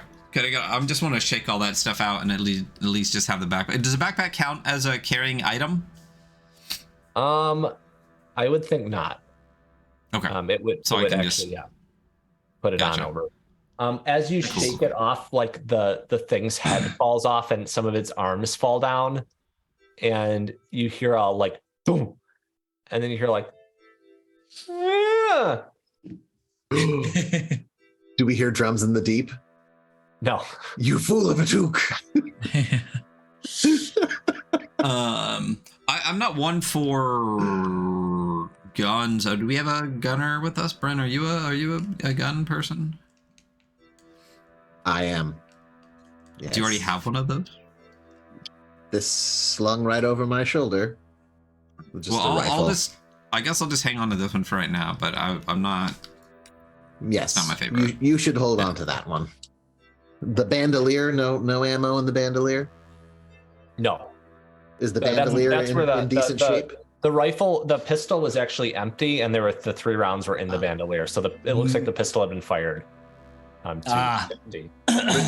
But it will. what? Bryn will take the bandolier, though. Yeah. I might need to Could I carry load? ammunition. Could I load the 3 rounds in the pistol? Oh, sure, yeah. Is it like a 6-shooter pistol? I think with this one, it is. Is that what you were doing? Is that what that sound effect was? Yeah. Let me see what I'm giving you. Okay, so revolvers in this world, there are 3 barrels, and each one is loaded, and you could fire them one at a time, or there's like a double trigger that fires all 3 at once. Whoa. Gotcha. I have an image Gotcha. somewhere. Yeah. I'll take a Here's the triple revolver. barrel pistol. Let's see. Can you see that? Yeah, oh, right hell there. yeah. There we go. All right, Gorgeous. that's dope. I'll take it. Yeah. You grab the pistol, you put it on your body, and you start to hear. Oh God, the typical hum of machinery from below. Is it deafening or is it just like soft at this point? Soft and growing louder, coming from the tunnel.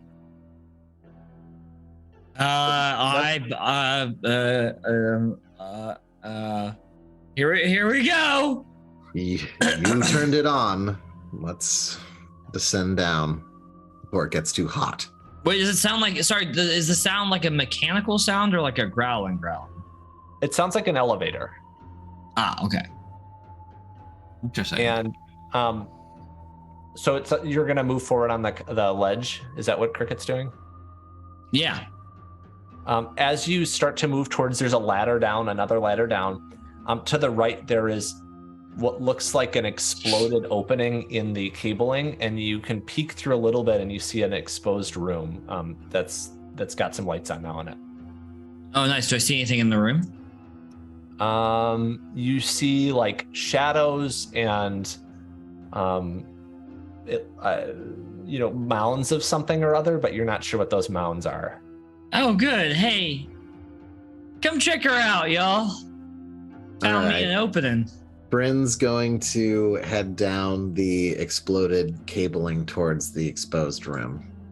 Walking through the cabling, you step on some mechanical parts of some of the disposable robots that you had seen in the city. So there are dead sort of robots throughout this tunnel, and it looks as though their pieces are mostly okay, but their chests have been like exploded. Interesting. Okay. This does not bode well for old Cricket. You have to duck a little bit as you go through, and you enter in a larger room. It's fairly silent, except you hear a flushing noise and some water. So hitting on maybe a pane of glass or something. And you hear in the darkness, oh, hey. What is this? Can I have biology as one of my skills. Can I try to puzzle out what creature would be making that sound or type of creature? You can tell that it is a mechanical noise. Oh, it's a mechanical. Sort of but it's a sound meant to imitate organic life. Oh. You can tell it sounds almost like a human voice, but there is a mechanical tinge to it, and it's much higher pitched than what anything but a small child would make. Oh, listen, guys. I think it's a robot child. Okay. Bryn's going to enter the room cautiously And if you're on the slide deck, that's slide 3 is what we're looking at now. The cracked sort of opening is towards the bottom of the page, if that makes sense. And you look out and you see several shelves. There is some flickering lights and some dust in the air. There's some sort of like ambient light, and you see rows and rows and rows of dolls. Yeah. I was right. These dolls, though, are all missing their skin. They are exposed metal frames and like plastic tubing tissue, and they don't appear to be human dolls. They appear to be, some of them are quadruped, sort of animal-like dolls, and other of them sit sort of square, but their heads are much too large to be that of a human's. And they What? start Someone onto like Sid's room from Toy Story. They all start to turn, and they go, friend.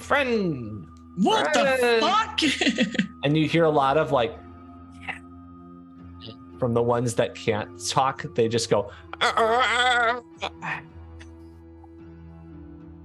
All right. Well, hear I just say like, we proceed in whatever direction takes us away from this fucking nightmare fest. Please, Yeah. dear gods. You hear the splash again of Slowly, water like- in the distance. In which direction is the water? Water. Somewhere deeper in the room. Oh God! In the room with the dolls. You looking around, you see that there are 4 different openings in the room. Gotcha. And then a larger opening that's been collapsed, like by some beams and stuff, that looks like it sort of leads out into a different area of the space. I kind of lean forward and I look like, so on this like little map, the hallways are kind of at an angle, but could I like peek forward and look right, look left, and like hear what's in there? Sure, yeah. So it's still quite dark. The room to your left, as you peek in, you see a table and a ton of trash and sort of some kind of wall with capsules on it, human-sized capsules. And then towards the right, you see a ton of fur everywhere, like neon pink and blue fur, sort of coating the walls everywhere. Okay. Well, I answered that question then. What question? I assume that's where that came from, some of the dolls, you know? Bryn's going to turn to some. How far away are the dolls from us? They are all around us, or like one person length, like 4 or 5 arms length. I'm using the arms as a length of measurement. Sure, why not? Yeah. But 4 or 5 arms away, so they're quite. You could get to them quickly, but you have some distance between you two. And do they look like they're mobile, or do they just look like they're turning their heads and speaking? They all sort of fidget, but none of them seem to be. One sort of spins on its side, but none seem to be able to walk, or at least none have chosen to Little walk. clockwork toys just kind of doing their. Bryn bows elegantly and speaks to the dolls. Hello, friends. We are in search of batteries. Do any of you know if there are batteries nearby?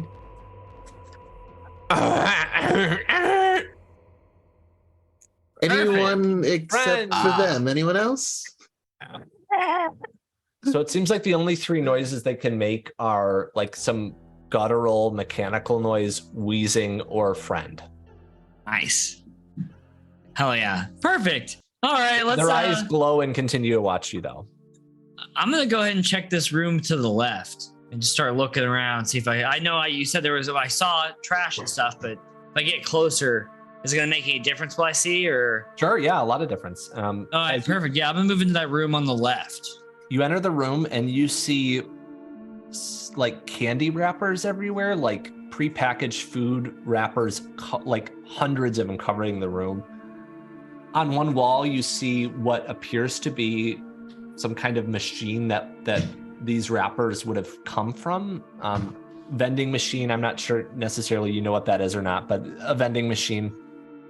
There are 2 like sleeper capsules. One is open and empty, and there is one of the robotic mechanical disposables that you've seen with some vines coming out of its side and moss growing out of it. And it's sitting totally frozen with its hands up towards one of the capsules. It's like bunk beds almost, and it's sort of holding its head up towards the higher bunk bed. But they're the unopened capsule. Yeah. All right, so I want to open the capsule.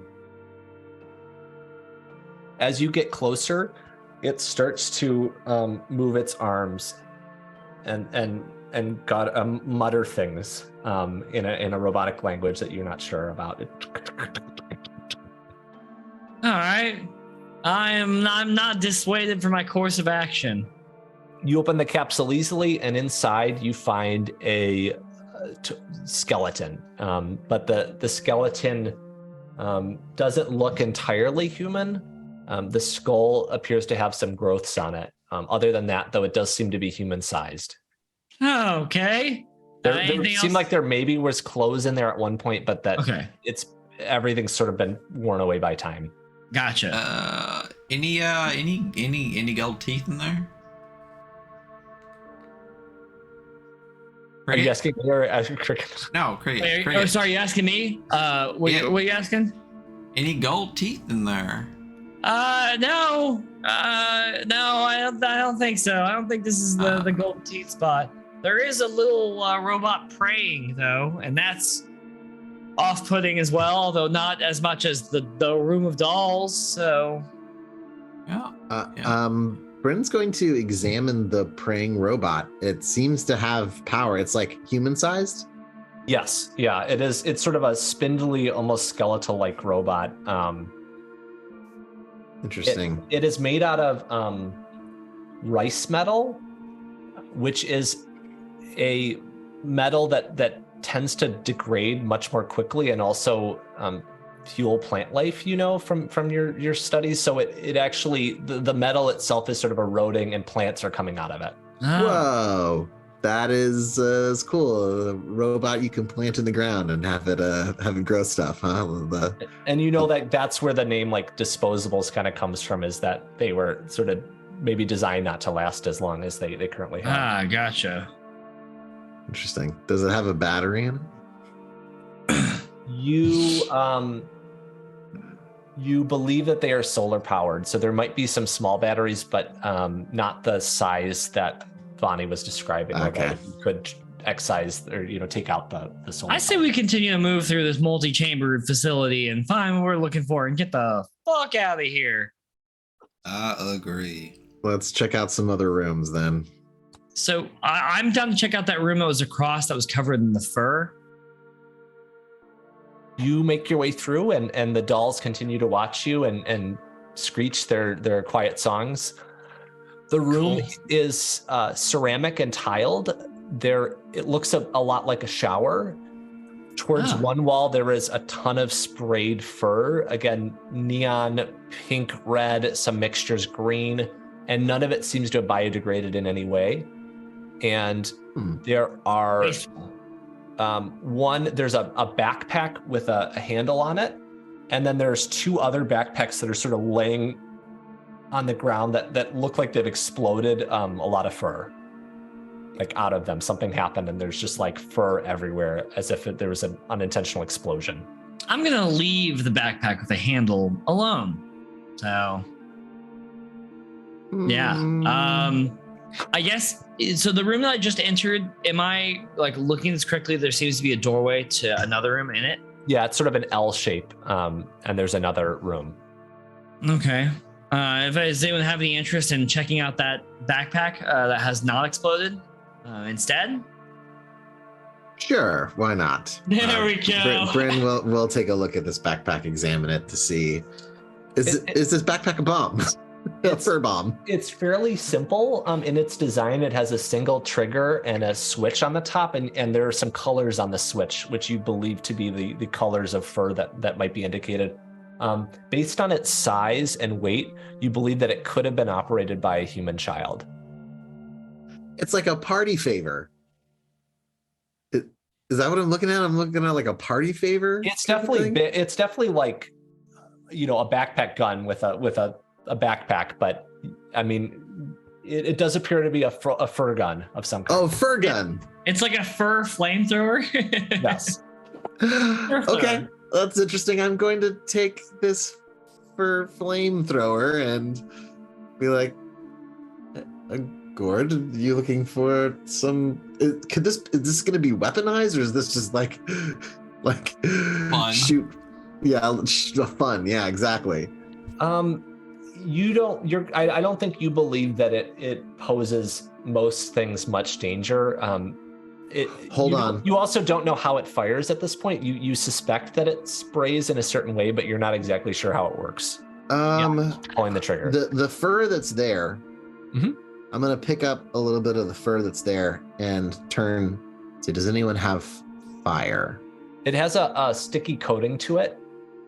As you pick it up, like it is sort of adhesive on one side. Okay.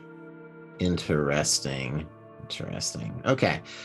Gonna take the backpack with me then. Cool. You Yes. start to see movement down the hall in the room that you had not explored yet. There is what appears to be another disposable in a longer sort of shawl or coat that's covered in weeds and twigs and stuff, and it's reaching up into a machine, trying to get something.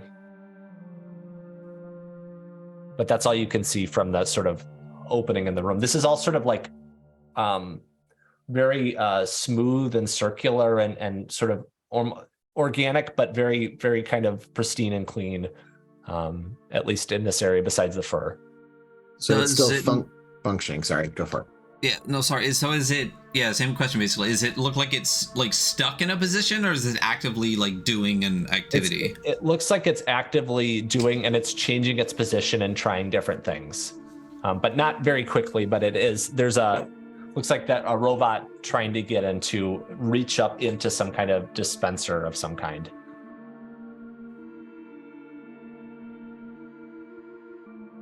Oh, and Hunter, you mute. Maybe. There's No, there's a disposable. There's a disposable that's still functioning. That's reaching into a like a conduit or something, trying to get something. Partner, I'll help you out. Yeah, Just reach into whatever he's reaching into. Just walk So over. the disposable hears you first and goes, hi, hi, hi, hi ho, hi ho, Hi. and waves to you. Hello. Hit him with the fur gun. No. Yeah. Why would I do such a thing? He's naked. Yeah, be fashionable.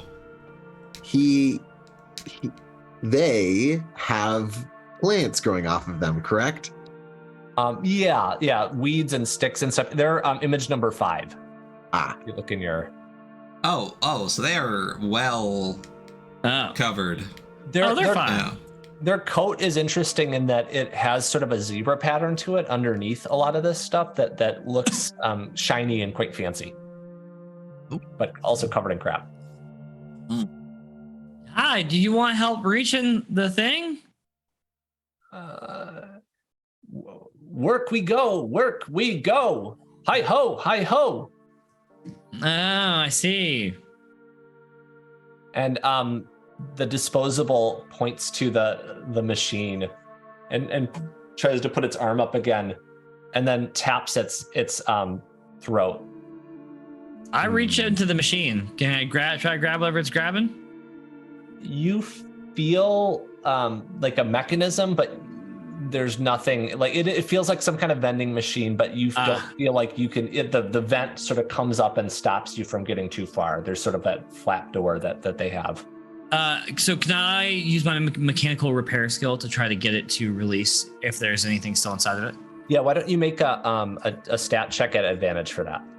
And why don't you use, I guess, tell me how you plan on doing that. Like, are you going to brute force it? Like what No, I think I'm going to try to like search around and find a release mechanism. So why don't you make a mind stat check at advantage? I pass. Only with advantage though. You notice that there's a latch that you think you can pry open. That is sort of a mechanical latch that you're familiar with. That also has maybe rusted a little bit over time. And you open it up, and you find that there is a single voice box left. It sort of looks like a mechanism, and it has like a cute bear on it with a smile on it, and it says something like, yeah, it's in an ancient language you can't necessarily recognize, but you see sort of a speech bubble, and you sort of put two and two together that it would be sort of speech related. Oh, okay. Does the little guy seem like he still wants it? Yeah. What would it say? It would say, ho, ho, ho, ho, ho. And it waves at you some more and tries to like, it doesn't come at you, but it just sort of waves at you and tries to encourage you to give it to it. I give it to it. And it does like a slow bow as it takes it. I bow back. And then turns over to a machine with some claws on it and stuff, and like takes its robe off. And you see that it is sort of covered in moss, and it looks pretty similar except for this large robe. And then it like stands in the machine, and it like points to the go button. There's like a big button for a child's hand, this green button, and it keeps pointing at it. I hit it. I hit the button. Let's see. Okay. On a 7, 8, or 9. Well, okay. So 7, 8, or 9 things are not going to go well for this robot. So we'll see what we get. Oh no. Okay, I got a 9. So as the arms start to move, they start to rip apart this robot. Instead of like putting the thing into its neck, it starts to put it in its chest and just starts to like tear open its chest as it struggles. Okay. See you later. Hi ho! And it sort of motions to you like this. Can I save it? You could try. I would like to try to save it. How are you gonna try to save it? I'm gonna try to again use my mechanic skill to figure out how to shut down the machine or reset it to do what it's meant to do. Okay. Why don't you make another mind check at advantage?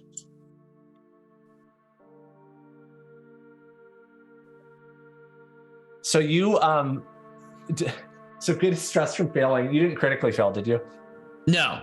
Okay. So you think you're gonna turn it down, but you actually increase the power, and this thing is just like very quickly ripped apart. But unfortunately, it explodes. So something in the core has been ripped open. So why don't you all take1d10 of damage? So I'll roll for, well, you can. Who should roll? I'll roll for each one of you. Perfect. Unless anyone has a good reason why they wouldn't. I guess, is anyone not super close to this happening? I guess that would be my question. No, I think I'm pretty close by. Yeah, and I would be standing next to them. Okay, so we'll start from top to bottom. Gord, you're gonna take 8 damage. It's 10 damage per wound, so you're still good. You don't need to take a wound.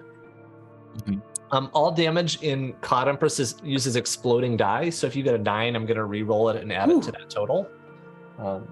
So that is I think that's, that's a 9 for Cricket, which makes sense. Okay, so you took 15 damage. No, is that another 9? That's another 9. Oh no! Okay, so you took 18, 21 damage. Wait, who did? You, Cricket.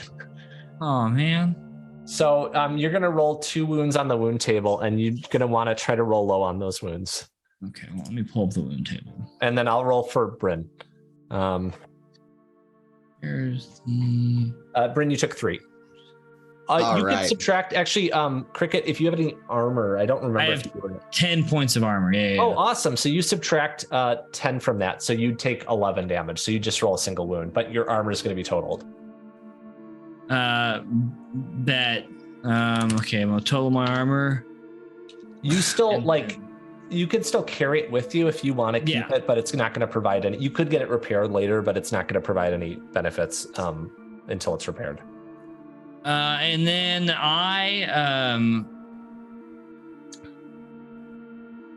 cool. I rolled an 8 on the wound, so I have a wound that ends your traveling. You no longer play this character. For until the next adventure. So, what this might be is that like you get blasted backwards in this fiery wreck. I get concussed. Yeah, and you just like you're out of it. Like to move you feels like it would be too much danger.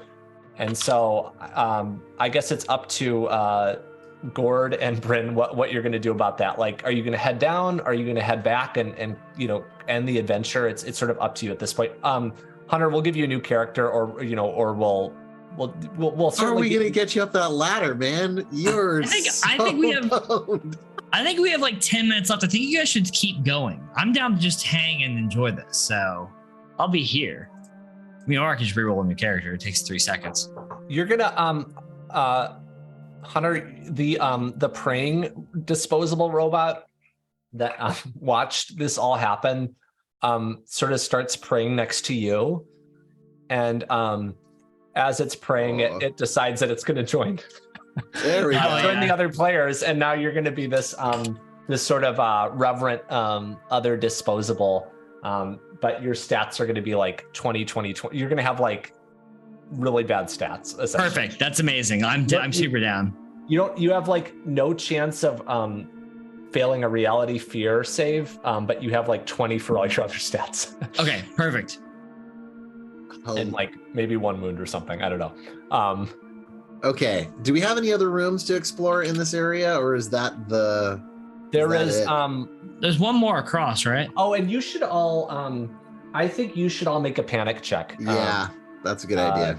Because this, I think, the fire and stuff like probably really messed Cricket up. So why don't you both make a panic? Yeah. We'll take a stress first and then make a panic roll, and you're trying to roll above your panic number. All right. So I have 1 stress. Plus the additional stress. Or have you taken any stress yet?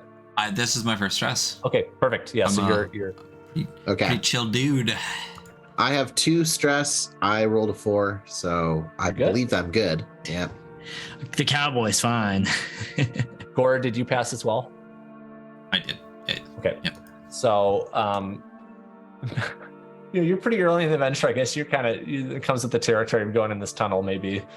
I feel like I always have like a little bit of a buzz too, so it kind of takes the edge off some of like the some of the fear and panic, just a little bit. And I just want to go over to Cricket, who's like clearly dazed, and be like, all right, well, buddy, we'll grab you on the way back. All right. Yeah, but before Bryn goes about exploring more, they take a little time to just make sure that Cricket's not in a position where they're going to like bleed out and die, and He's like fine.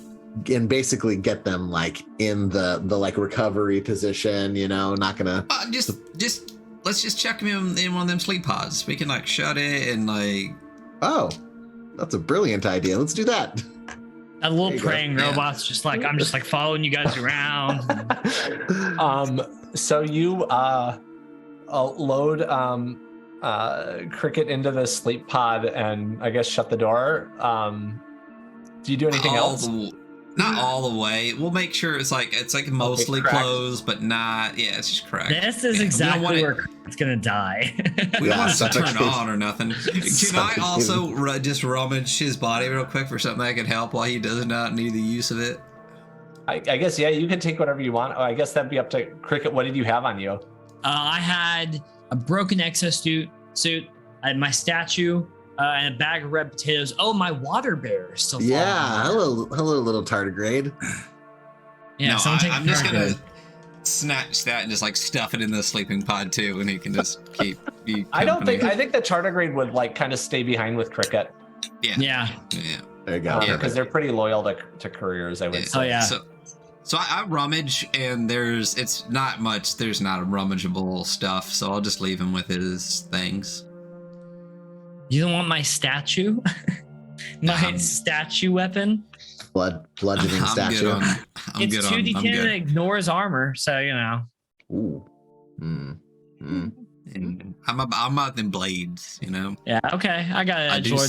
I do sell swords. I technically am an edge lord, really, in this one, because I am a master of both blades and assassinations.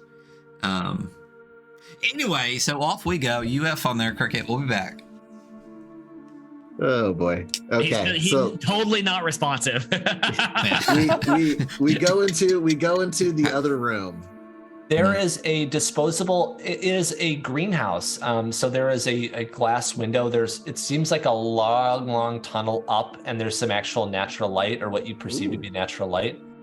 And every 5 to 10 minutes or so, there's a flush somewhere, maybe, or some kind of liquid motion, and it hits the.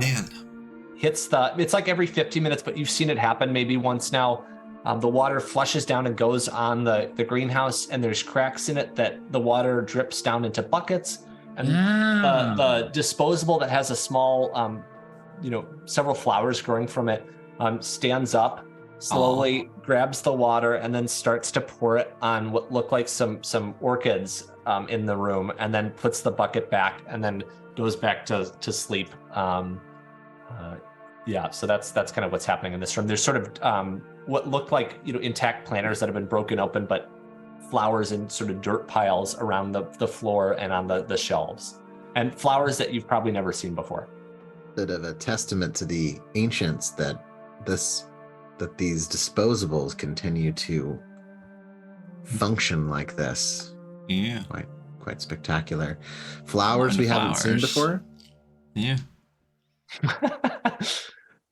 Is this where you've been getting the solar to continue to function? he's just going to do that the entire time. Yeah. I'm just a praying robot. Does anything look like a battery? I mean, this is what we're looking for, right? Was there anything else that we were looking for, Brad? It's just batteries, right? And feeding the god's head. Well, we got the sack of meat, and we got the lights on, so we just need batteries, right? Well, we didn't get anything. We have the sack. We didn't get anything for the godhead to eat, though. I thought they ate the stuff that was in the sack. I thought that was all point of the sack. Might need more. You're not even here, Cricket. Right. Sorry. Yeah, just keep praying. How tall is my little? It's probably like 6 foot tall, but it's really skinny. It's sort of like pipes almost, with some of that rice metal casing that's sort of dissolving away. We'll come back to this room later if we figure out a need. I guess. I mean, it's pretty. Yeah. So that was everything, right? What would happen, do you think, if I plucked one of these? You think they would get mad at me? Give it a try. Could I pluck a little one? Sure.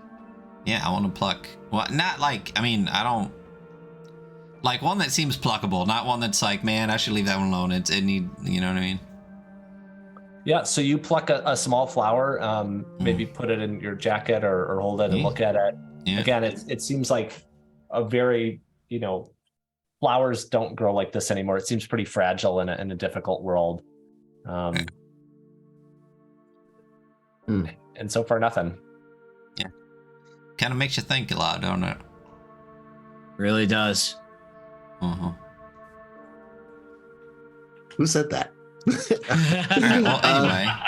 Let's head back out to the ledge. Yep. Back to the ledge. As you start to leave the room,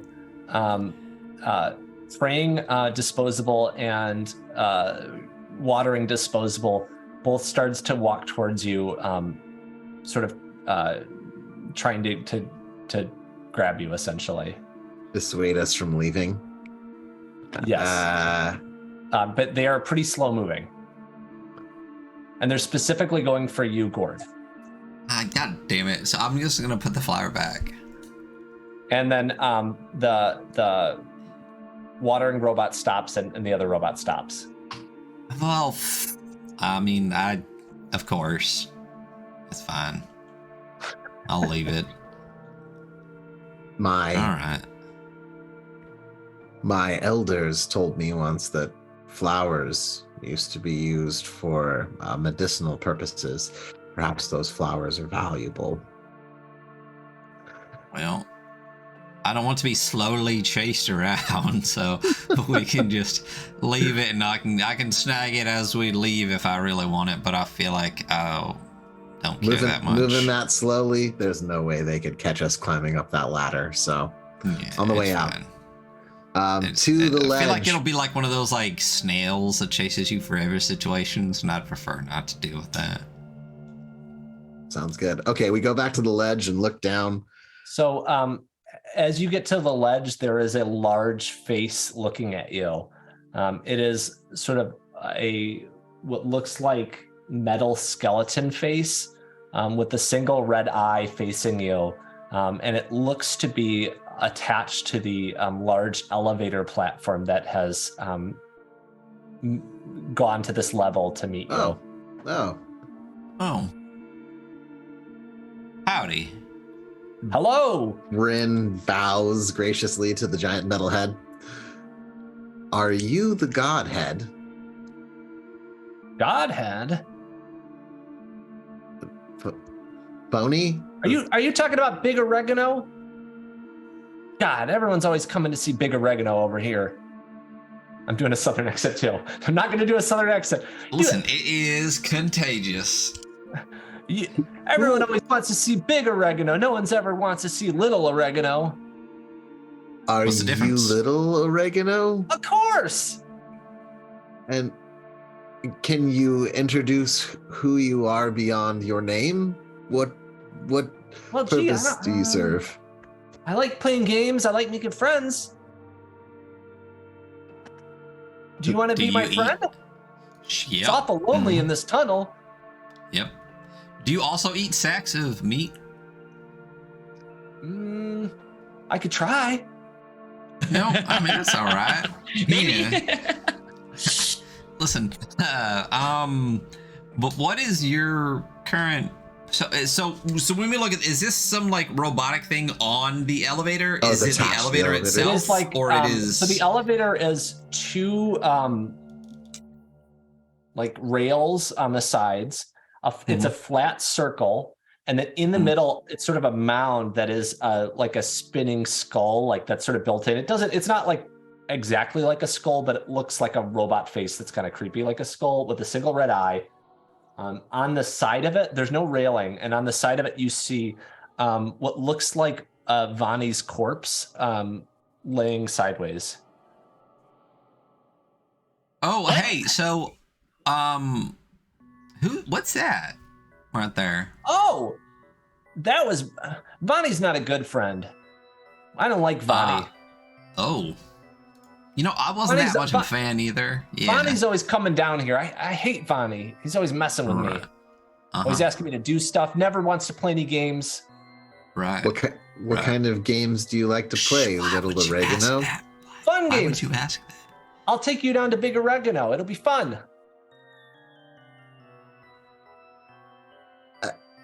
I think that's where we need to go. I have no voice in this situation. I'm just a little praying robot boy. So a little 6 foot tall praying robot. What do you think, giant praying robot? All right, well, that seems like a yes to me. So I guess let's go on to the elevator with the dead creature and the god head thing. You get on, and it slowly starts to lower beyond the ledge. Wonderful. And then Little Oregano says, "I'm so glad you like to play games. So let's see what game you're gonna play." Oh God. So you're gonna play Bounce House. So it's no. all of a sudden it goes whee, and it starts bouncing up and down On an elevator. like so. You jerk and then fall down, and then jerk again and fall down. So why don't you both make a body save? Wonderful. Wait, me too, or Yeah. Oh, I have street smarts too. Yeah. I failed. Yeah, I fail as well. How about Gord? I succeed.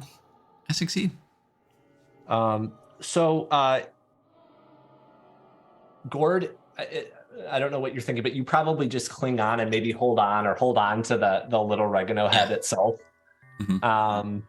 I think praying disposable, you're just flung off. So why don't you take a wound?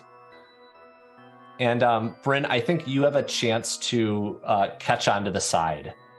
So take a stress for failing, and then why don't you make tell me how you're going to try to not fall off, essentially. You're like flung up in the air and sort of falling sideways. I think you're going to for sure take 1d10 damage, and then we'll see if you can continue to hold on. Okay, so you got 9. No. 9 and 4. So you took 13 damage. Okay, 13 damage, and I'd have to roll on the wound. Wait, well, how much damage did the little robot take? Why don't you roll on the wound table? It's just a straight up wound. I think you have 2 wounds. You just took a wound of damage. Okay. It's gonna like I thought it got flung off the thing, and I was like, well, that's 2 characters down. What's it gonna be this time? A wound that rattles my beliefs. Excellent. Okay. That'd be funny. That'd be funny if the praying robot got that and it stopped praying. I have a wound that knocks me on my ass. I cannot act during next round of combat. So I think you've actually been flung to the level below, and you're worse for wear, but you're like you kind of wave down there, so start praying down there. Okay, Bryn, I think you, because you took the damage, I think you just landed on your side, but he's still bouncing, so you all have another round of bounce. You all both have a second to act now, or a couple moments to act before little oregano's like, let's go again. Bryn is going to find the nearest thing that is like structurally attached to the elevator and wrap the rifle strap around it to hold Bryn in place. I don't think there is anything. I think it's totally flat and there's no railing. So you can try something else, but I don't think there is any kind of at least from where you are in the middle. All right, then Bryn's going to lay flat on their stomach in the middle to try and make themselves as less bouncy as possible. How about you go? I'm gonna take a swig from my wine jug, in the hope that, much like, I'm not gonna make. So oftentimes, if people get in an accident, if they've been drinking, they are loose and take less damage than people that are all tensed up and stuff. So I'm just gonna be like, to go with the flow. I'm just gonna go with the flow. Is what I'm gonna do. That's what I'm doing. So we're gonna see what if Little Oregano wants to keep Bounce House or do a different. Yay. Okay. Yay. So Little Oregano fun games. says, Yeah. spin, and starts spinning. Damn it. So I think Andy, let me know what you think. I think you just fly off. I don't think maybe you could hold on to the edge. Why don't you make a speed? Well, no, I went to the center, so did. Okay. I think I would have a chance if I'm at the center, but if I laid down at the edge, I would just gone. So I went to the center. So why don't you try to hold on to something with either, you could do a body or speed save. And if I didn't know you were at the center, so I think you get advantage for the strap. I think you could attach it to a Little Oregano's head. Okay, yes. Perfect. I'm gonna pass either body or speed, whatever I take. Cool. So you like your strap pulls tight, but you're still holding on. It sounds like. Gord, how about you? It's kind of ride I avoid at the fair. I think so. You picked an interesting approach of going limp. I think you're just gonna fly off, Gord. I feel like, I didn't necessarily go limp as much as I went with the flow. But you decided to bring out a wine jar. and swig a big swig. So I think you're midway, you're like done drinking and you just like get flung out into the area. So why don't you take a wound? Yeah, a whole wound. I'll take one Oh wound. yeah. Great. What am I rolling for? What wound? 1d10. 1d10. Wonderful. Let's see what we got here. I'm gonna get on the wound table. It's a wound that rattles my beliefs.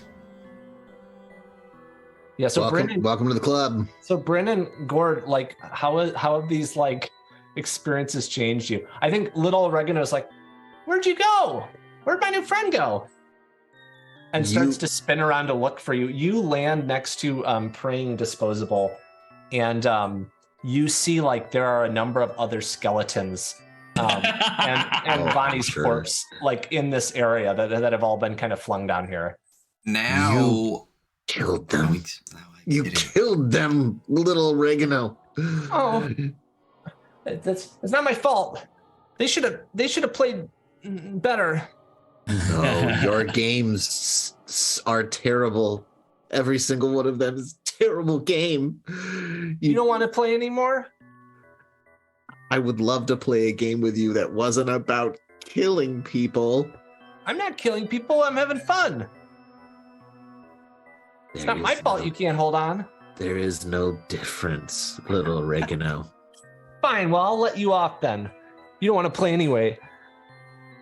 And little Oregano like scoots down and to the level that the other two characters are at. Bryn like walks off just like completely just drained and walks over to Gord to check to see if Gord is still alive and sits down and looks at Praying Robot and says, I hate mechanical constructions. I will never be able I will never be able to think of it the same. They just want to kill me. They just want to kill me. Breaks his cycle and lightly pats your face. Yes. Breaks his cycle. He is now afraid. Or excuse me, Bryn. They are now afraid of mechanical constructions. Sick. They have a fear of mechanical constructions now. You're probably like drawing away from this disposable touching you. Still just reaching. Gord, how have you been changed by this experience? Well, I'm trying to think of what Gord believes in, and I feel like it's just the blade in the bottle. Maybe you don't trust the bot. Maybe you're like more skeptical of the alcohol now. You're like, that's what I mean. I feel like I would just be laying there in a heap of skeletons and Varney. Varney, like, I feel like I want to say balls. He had like giant, like some type of balls attached to him, right? You do not see those mites. They're like little mite balls. You do not see them here. All right, so not Bonnie balls. I feel like I feel like so it's a wine jug. So how about it broke? Yeah. And I feel like maybe Cricket's being tipsy asleep somewhere down the hall. And I feel like maybe being tipsy for that situation was probably not the best move. And maybe being tipsy for future situations might not be the best move either. And I feel like to say that really. Yeah. No, but yeah. So you're kind of like, like that was a bad decision. Yeah. So we'll probably call it there just to leave some exposition. You know, you are on this new ledge. There's another breaker. There's another hole in the wall, and you start to see candlelight and hear chanting from below. And as you look down, you see a score of mechanical bodies covered in candle wax and glowing lights of them moving around. As we sort of, as you sort of figure out your next moves, we pan up and, just for good measure, Cricket starts to come to, and we see several of the skinless dolls slowly walking around the corner and looking into the room. And then we cut away, and that's sort of the end of our time together for the adventure. Great. So yeah. So dad is fuck. That was great. Yeah. That was awesome. The science fantasy aspect really shines through that in ways that like a lot of like the Mothership adventures I have read don't, and I really feel like that's like a strength with Cloud Empress that I'm really excited to see, is this weird like environmental like science thing that like just really is interesting. I haven't played a game that really like leans into it like that, so that was awesome. Cool. Yeah, that was great. Thank you so much. Flush with curiosity everywhere. Like I'm so fascinated by every little thing going on. And I'll just like spoil one thing. This is the first time, this is pretty recently developed, but you will find additional bodies of Vani throughout the tunnel. So that was not body, that's so there's just another kind of mystery for that. But I'll just say too, for folks that maybe haven't played Mothership before, if we were not closer to the end of the session, Hunter, we would have just rolled up a new character and been like, oh, we found a traveler who was like scared of the elevator, so it really, especially getting players back into the game, if there is an NPC that they're comfortable playing. It seemed like, Hunter, you were kind of having fun with that. Yeah, just fun. Slot them into an NPC. But if it is going to take a little bit longer, just throw in, hey, there's, and you've probably seen this in some other games that have sort of a high fatality rate, but you just throw that character in anywhere you can find a spot so they can continue to play. Yeah, just getting back in the action is more important than like necessarily like being perfect for the like fitting into the story and stuff like that. Just get back and going. The other piece I'll just mention is like when no one died technically, but when a character does die, there's this curse table. And so you roll on the curse table, and that is a second chance for your character where your essence is scattered through the universe, and there might be voices or alternate versions of yourself that come back. And so there's everything from like your soul is bonded to a nearby object, to your body is much older, much younger. You're changed into a chimera. You become a ghost. You could be an animated object, which I haven't seen yet, but I'm really looking forward to someone becoming like a chair or like a dresser. So those are some of the goofier aspects of the game. But yeah, I'm glad you liked it. And yeah, I think hopefully that showcased a little bit of the horror elements for folks that absolutely. Yes, definitely a level of creep. So do me a favor, the Cloud Empress is still going on Kickstarter because today is January 21st. Yes, that's correct. Yes. So you're right. So if you're listening, and we'll get this up in podcast on YouTube sooner than later, when does the campaign actually end? So the campaign ends Thursday, February 9th. So really encourage people to, back it on Kickstarter. We're still doing stretch goals. So there's a number of like both physical and digital stuff. It's shipping friendly to the UK, Canada, and the US, but also we do ship to the EU, although there are some complications with that. And there will be some like pre-order and retail options if folks don't want to use Kickstarter or don't have them, money on them right now. The two pieces of it is the rule book. There is a setting book, which would include this adventure. There's sort of 5 biomes, one of these being this industrial biome with an adventure in each one of the biomes, and then a larger hex map that also covers these biomes. Nice. And then I had 5 different authors that I really love. Some Mothership regulars and a lot of new folks to the Mothership space. They each wrote a pamphlet adventure that takes place in one of these biomes and sort of reimagines the world up to them in a specific location. So pretty neat what they're coming up with too. That's wonderful. Cool. Can you are their names available? That's on it's on the Kickstarter. Right? Let me make sure I get them all right. But I should know this by heart, but I do. But Alfred Valley, who has done some really awesome Mothership and solo work. Joel Hines, it is Sebastian Yu, Kiana Shaw, and Sam Lee. So that's the sort of team, 5 writers that bring some really unique perspectives to the. And part of the real idea of this is it will have its own kind of open license, so people can create work within the Cloud Empress setting if they so choose. That'll sort of also be compatible with Mothership. But the idea is like creating a world. I think I mentioned earlier that it's sort of between realities, or it's sort of this slippery space. So you could put in other Mothership modules, you could put fantasy, like anything would really work in it in this sort of dreamlike state. And you could bring in some Cloud Empress specific tones or ideas, but Cool. There's not a lot of wrong answers, and I really want to encourage people playing the game and people thinking about writing for the game. Like, a lot goes for this world, and you can be really creative. And there's some Tears for Fears lines that we didn't get to in this particular adventure. So there's just like all sorts of goofy stuff that can happen in this larger framework. Fantastic. Awesome. And where can, I think we dropped the link earlier, but where can people find any of your other stuff right now? Is it primarily your itch page? Yeah, so cloudempress.com is more about Cloud Empress. Worlds by Watt, it's .itch.io is where I have my other games. And then I'm at Worlds by Watt at Twitter too. I do some stuff over there. And then I have a Mastodon account and Discord and all that kind of stuff too. Fantastic. Yeah. So listen, thank you so much again for coming on. Really appreciate you being our first guest of the year and for helping us get through some of the technological stuff that we had to reset here. So really appreciate that.